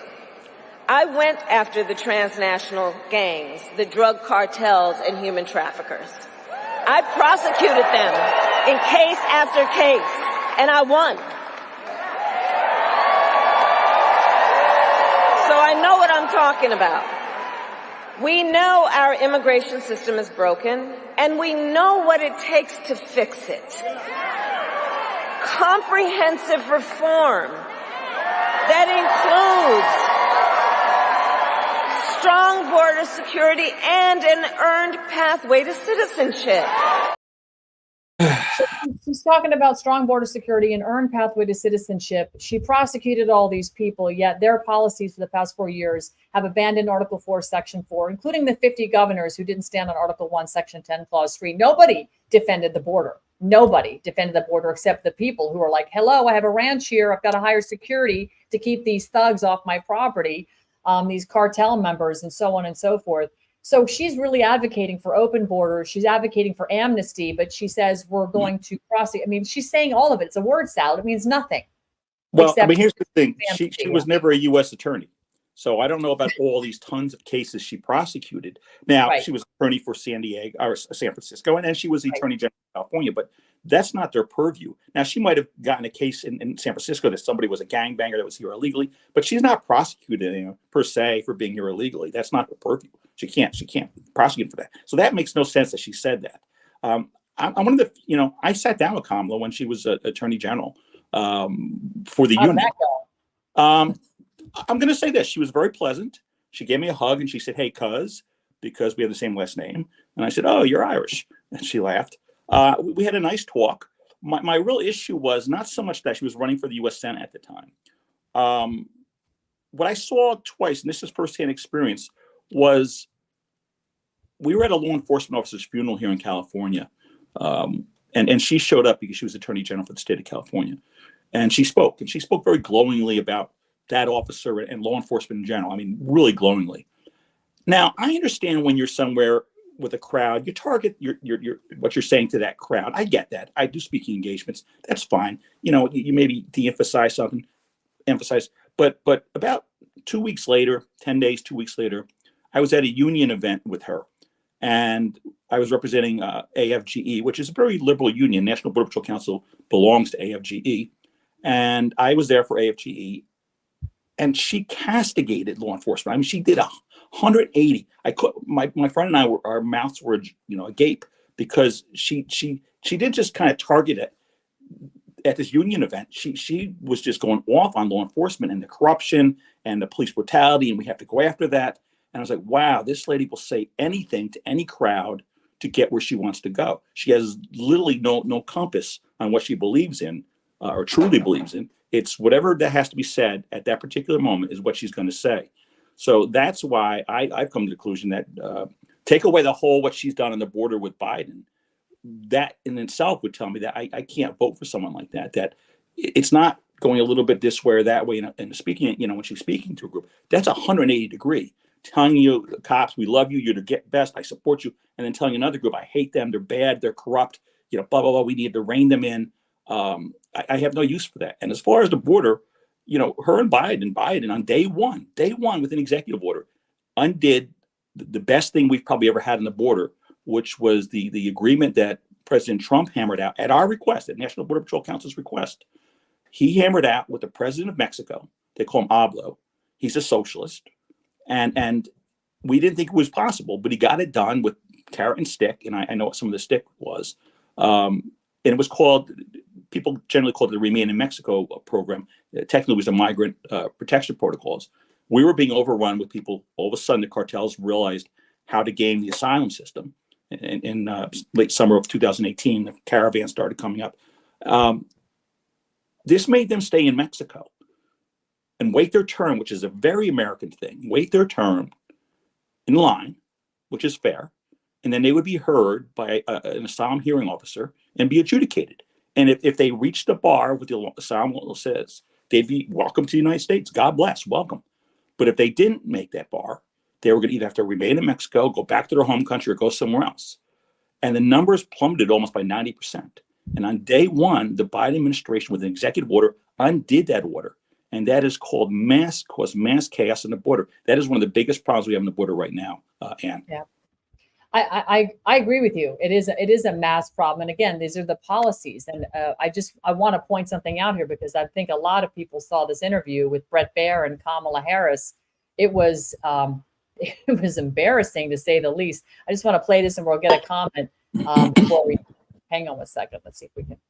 A lot of swing states. Why? We hear him? As bad as you say. We don't hear him. Why don't we hear him? I can hear him. Supporting this person. You can hear him? Could be Yep. 47th president of the United States. Why is that happening? This is an election for president of the United States. It's not supposed to be easy. I know, but It's not supposed to be. It is not supposed to be a cakewalk for anyone. So are they misguided, the 50%? Listen, Are they stupid? What is God, it? I would never say that about the American people. And in fact, if you listen to Donald Trump, if you watch any of his rallies, he's the one who tends to demean and belittle and diminish the American people. He's the one who talks about an enemy within, an enemy within, talking about the American people, suggesting he would turn the American military on the American people. Can we actually trust her? I mean, can we trust her to actually follow through with what needs to be done? I don't think so. I think they have a game plan, and I don't think for right now they're acting like, oh, we're going to do this. They made a deal with Mexico. I keep in touch with Border Patrol management and others. They made a deal with Mexico to try to hold people back for a while. But the numbers are still rising in San Diego. As of October 12th, San Diego sector, which just covers 60 miles of the border, over 3,000 arrests from 59 different countries. Over 3,000, and they're releasing most of them. And what they're doing now is they're playing another shell game. And there's a couple, if you have time, I'll explain a couple of the shell games so the numbers don't go up so much, don't show so much. Right. But they're flying them to McAllen, Texas. They're flying them to Yuma and dumping them back there again in Texas and Arizona. Right. That's unconscionable. They're bringing us to, they're just getting them out of San Diego because we're at 112% capacity or close to 115%. The other thing is that they're playing a shell game. So they have this CB1 app. And what it does is if you get on the app in another country down in Mexico, it appoints a time for you to come to the port of entry, and they talk to you briefly and they let you in. And they don't count that as an encounter or an apprehension. So that doesn't count on the list of illegal aliens. The other one is the parole system, which is being horribly misused. The law states, we had to learn this at the Border Patrol Academy. The law states at the time was the the Secretary of the Department of Justice, now Secretary of Homeland Security, but it's to be used on a case-by-case basis. And what they taught us at the Border Patrol Academy, what they used as an example, was you got a guy, say, in Mexico, and he's got some kind of brain cancer, and only some big medical center in the U.S. can fix it, knows how to do it. He could put in, and he can get parole. He's allowed to go in, have the surgery, recuperate, and go back to Mexico. They're doing them at 10,000 people a shot now from 4 countries. Cuba, they don't like us. From Haiti, from Nicaragua, they don't like us. And from Venezuela, they certainly don't like us. They're doing 30,000 a month. And they're flying them in, and they're not counting them as illegals. No. And then you have temporary protective status. There's over 400,000 of them in this country now. They can work. Temporary protective status. So they keep finding ways to break these numbers down and then say, oh, that's not really illegal. And so the numbers don't look as bad, but the numbers look horrible no matter what. They don't count gotaways, which is something everybody should be terrified of. People we don't know who got away from us. Numbers are staggering. I'm just when the Lieutenant Governor of Texas, Dan Patrick, talks about between 40 and 50 million illegals. And I've had Customs and Border Protection, their own numbers putting up, 46 million illegals since 2021. What you're talking about is the stuff that comes through CPB-1, the gotaways that we just, can't even really totally count, plus the ones we know coming through the border processing, plus the ones we're catching coming across illegally. We have so many categories. And then you have to factor in all the ones they're flying in. And they've flown in almost, I think, 400,000 here in Florida. So it is really the numbers are staggering. And so from your best guess, and I have to kind of wind this up because I've got another interview right after you that my guest is waiting right now. But from your best guess, Chris, how many people are in this country right now? And how many do you think are going to be weaponized to use in the elections? I know that's going to be a difficult question, but I just throw it out there. So we won't hold you to it. You're getting a little out of my wheelhouse with how guessing the numbers. Okay. But the numbers in the U.S. are staggering. There was already people who were illegal. Would you say 1 in 7 people in this country is illegal? I don't know if I'd go that high, but I'm going to say that I've talked to people in the Border Patrol, and by our metrics, we like to say about between 35 and 40 million people in this country are here illegally, or the numbers are a little bit, if you count visa overstays, which technically is not illegal. It's a civil violation as somebody came here on a visa, B1, B2, didn't leave. But again, they might vote too. And they do. We know that. So the numbers, I feel very safe in saying that in this country right now, you've got probably about 40 million. So that's certainly more than 1 in 10.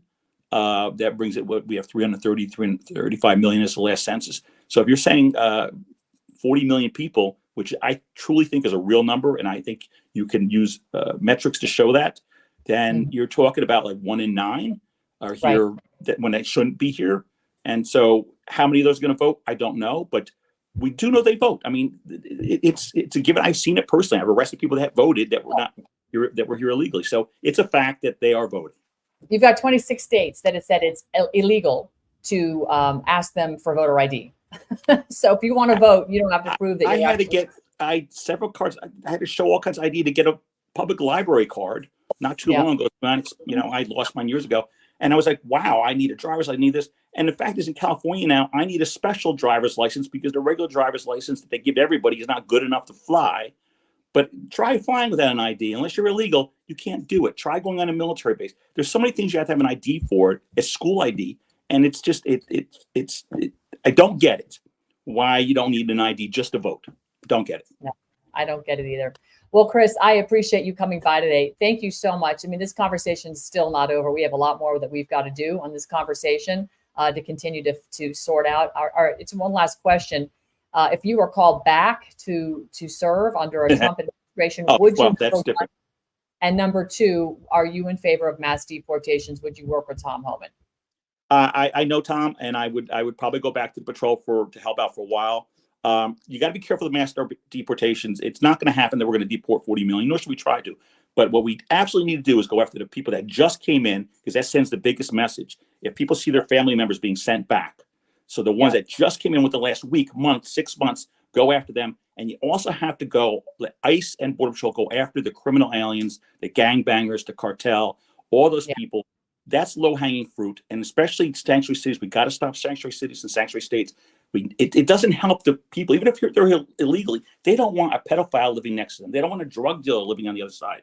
So we can go after the ones that last came in, and we can go after the hardcore criminals and start getting them. And it would just make a huge difference in the quality of life and the safety of the American public. Amen.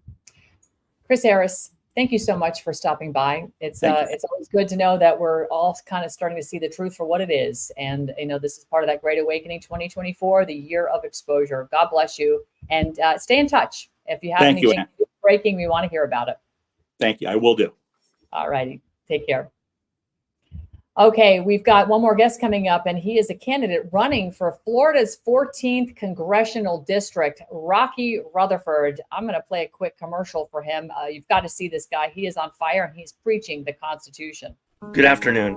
I'm Rocky Rutherford, running for Congress in Florida District 14. My opponent, Kathy Castor, today sent out a survey request. One of my good friends who lives in South Tampa sent it to me. Let me read a little to you. Hello, this is Congressman Kathy Castor, your United States Representative. I wanted to touch base on a few issues facing our neighbors and our country. If you get this message within 24 hours, please give me a call back to participate in our survey. Well, Representative Castor, I think most people in our district are a little busy right now trying to recover from a hurricane that blew out our district, the state of Florida, and most of the southeast of the United States. My friends, you know what insanity is? It's voting for the same people over and over again, expecting a different result. There is an urgency for change, for real leadership. Across my 33-year naval career, I commanded humanitarian aid and disaster relief efforts across the globe. Who do you want representing you in Congress? Instead of participating in a survey, just show up on November 5th. Vote for Rocky. I'm Rocky, and I approve this message.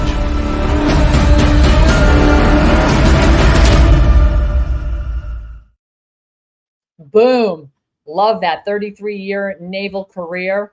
That guy's bringing the fire. He's got a great website, by the way. Let me just bring it up here. You can go to Rocky4Congress.com, Rocky4Congress.com. Without further ado, let's bring Rocky Rocheford up to the stage. What do they call you, Rocky? I'm so sorry. That's okay. That's why my nickname is Rocky, is because no one ever gets my last name right.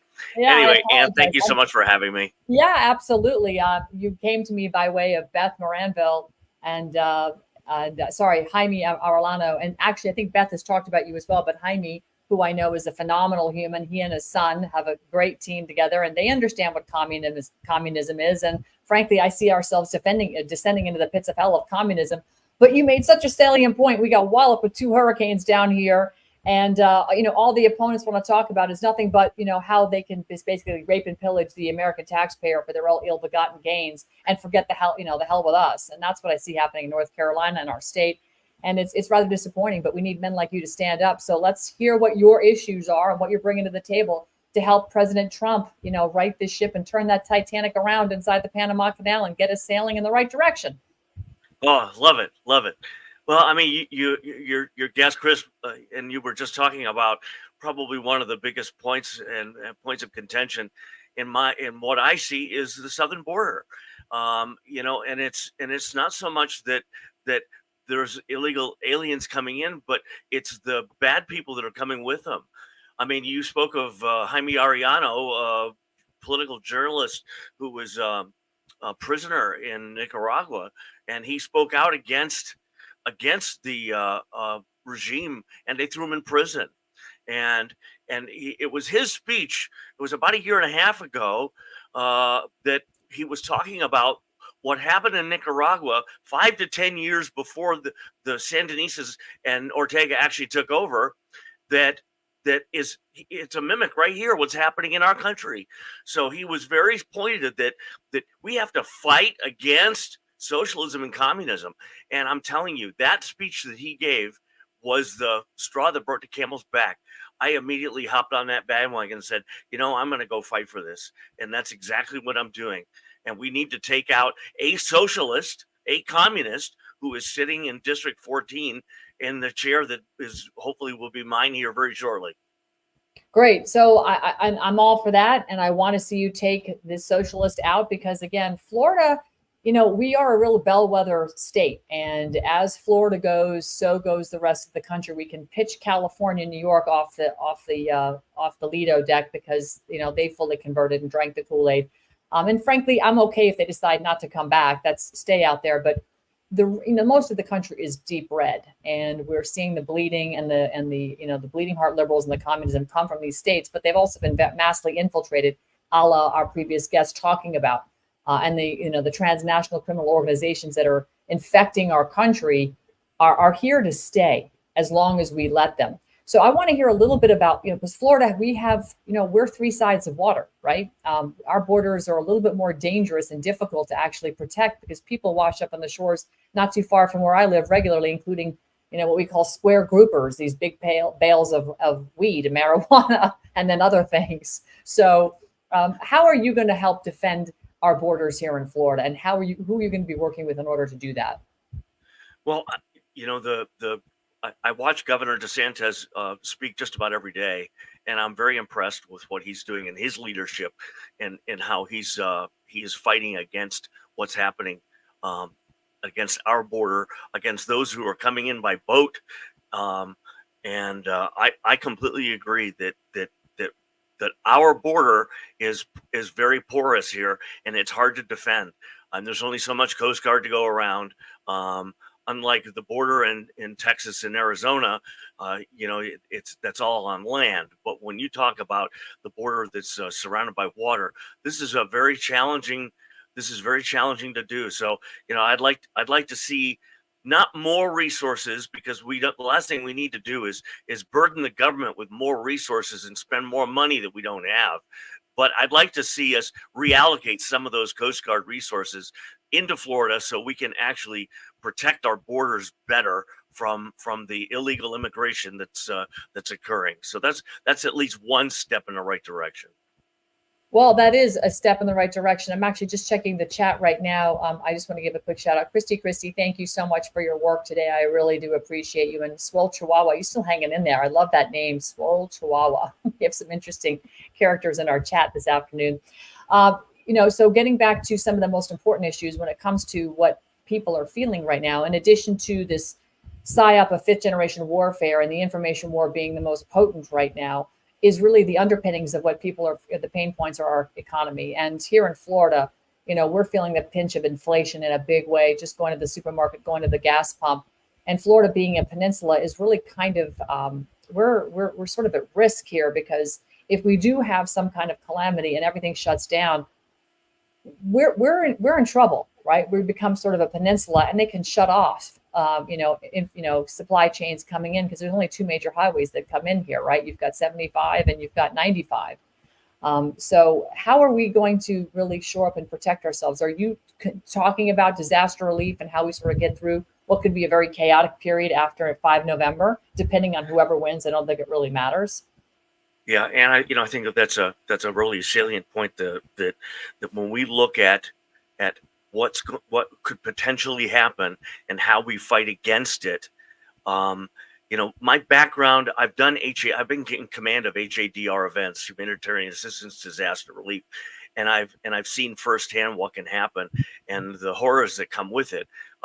Category 5 typhoon that took Saipan, another Category 5 typhoon that hit the Philippines, and I mean it is the devastation is just amazing. But what we're talking about is more of a flow of goods and services into our peninsula, and we have to protect that. And the governor has at his disposal, he has the National Guard, which can help to ensure that that it continues to flow.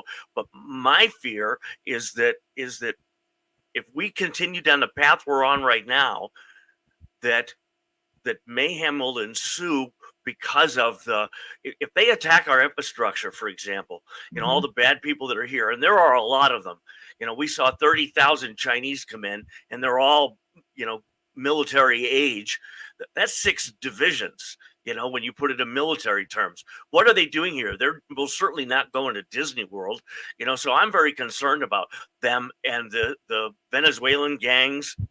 And my opponent does nothing. She votes to keep the border open. So that in and of itself is allowing this to occur.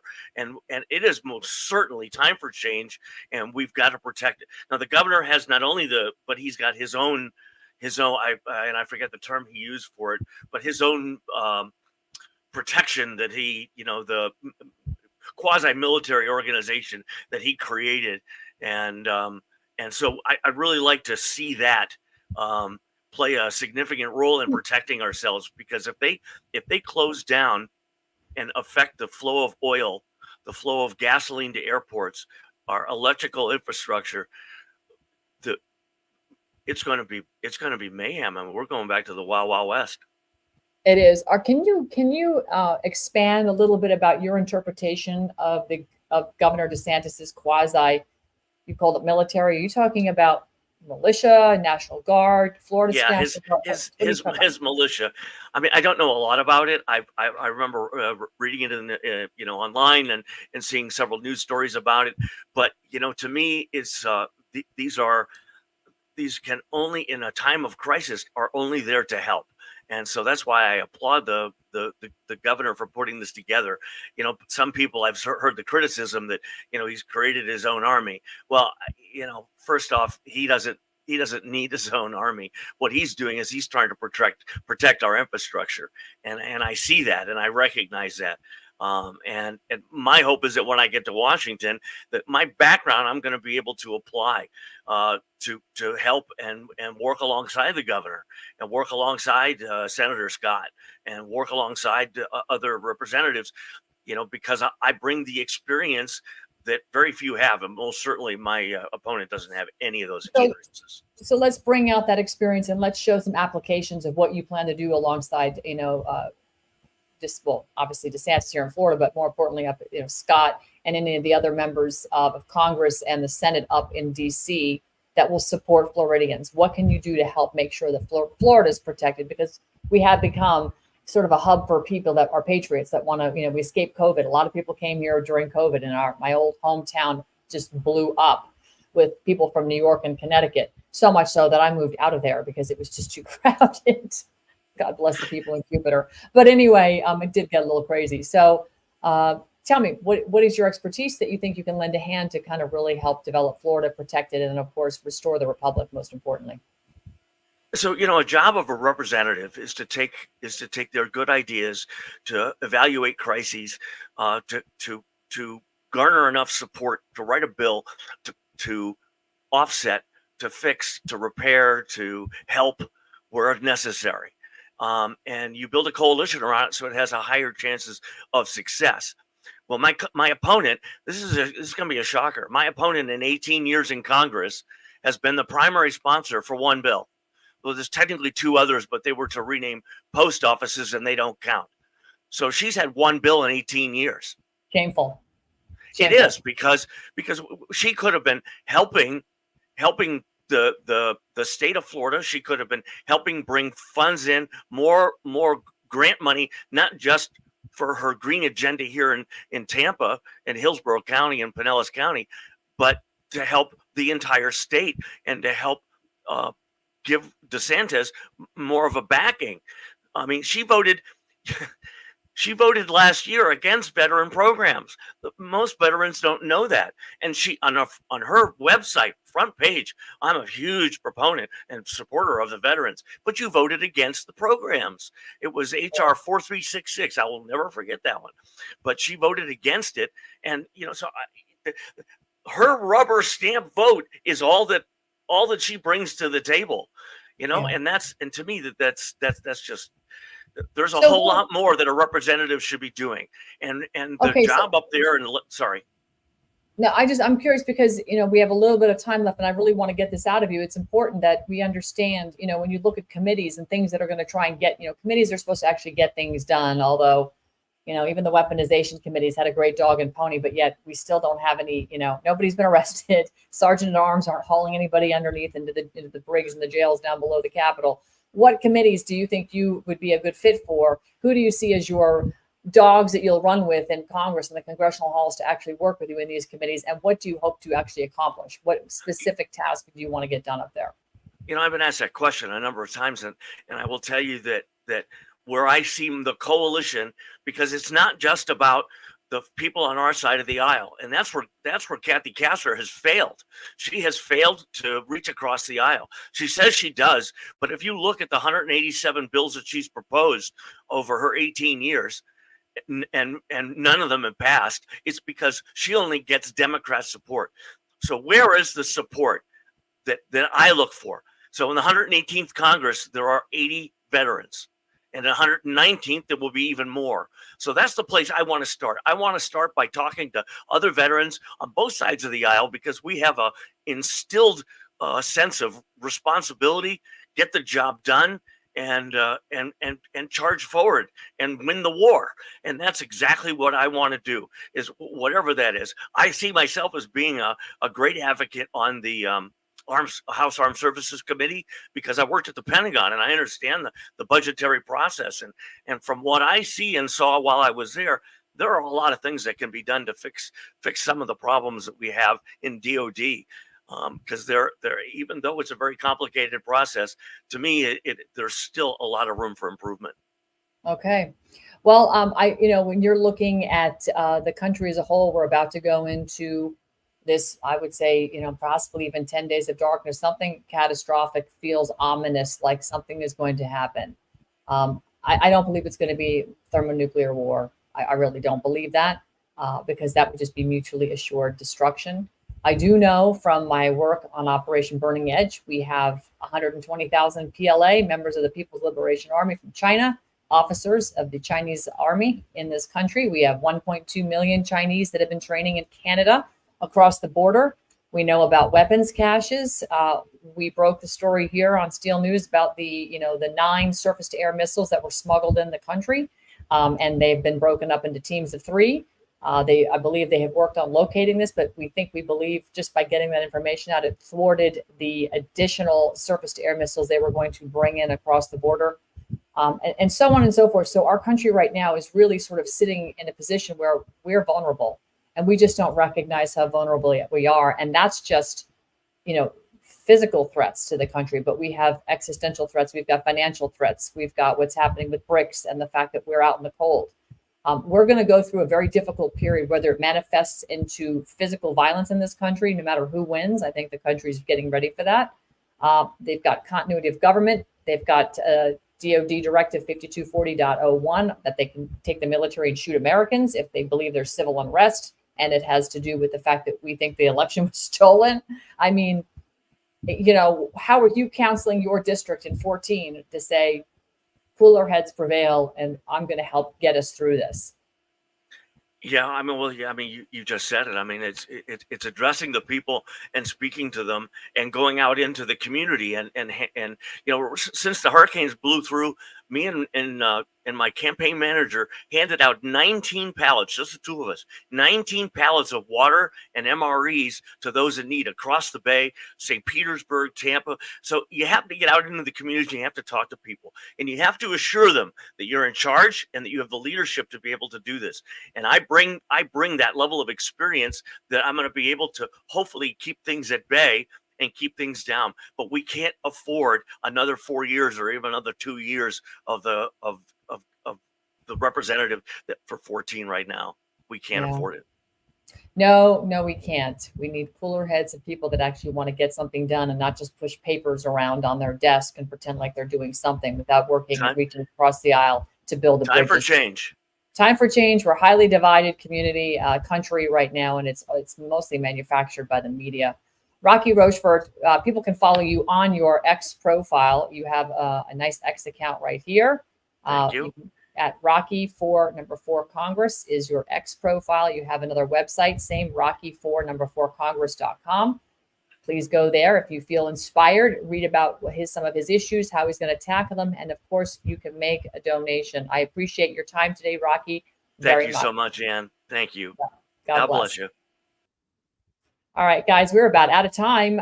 Great show today. Thank you so much for hanging in there with me. I hope you got a lot out of the Patrick Byrne interview, and of course the follow-on with Chris Harris, who is 37 years in law enforcement and border patrol, and of course followed by 33-year Navy veteran running for Congress here in District 14 in Florida. Lots to unpack. Please do me a solid, do yourself a solid, and share this show out far and wide. And as we leave, I'll play us out with The Boss, because we are going to transition to greatness. Greatness doesn't discriminate. It doesn't see where you're from, what you look like, or who you know. Greatness is for those who work for it, for those who keep moving forward. Greatness is for anyone willing to fight for it.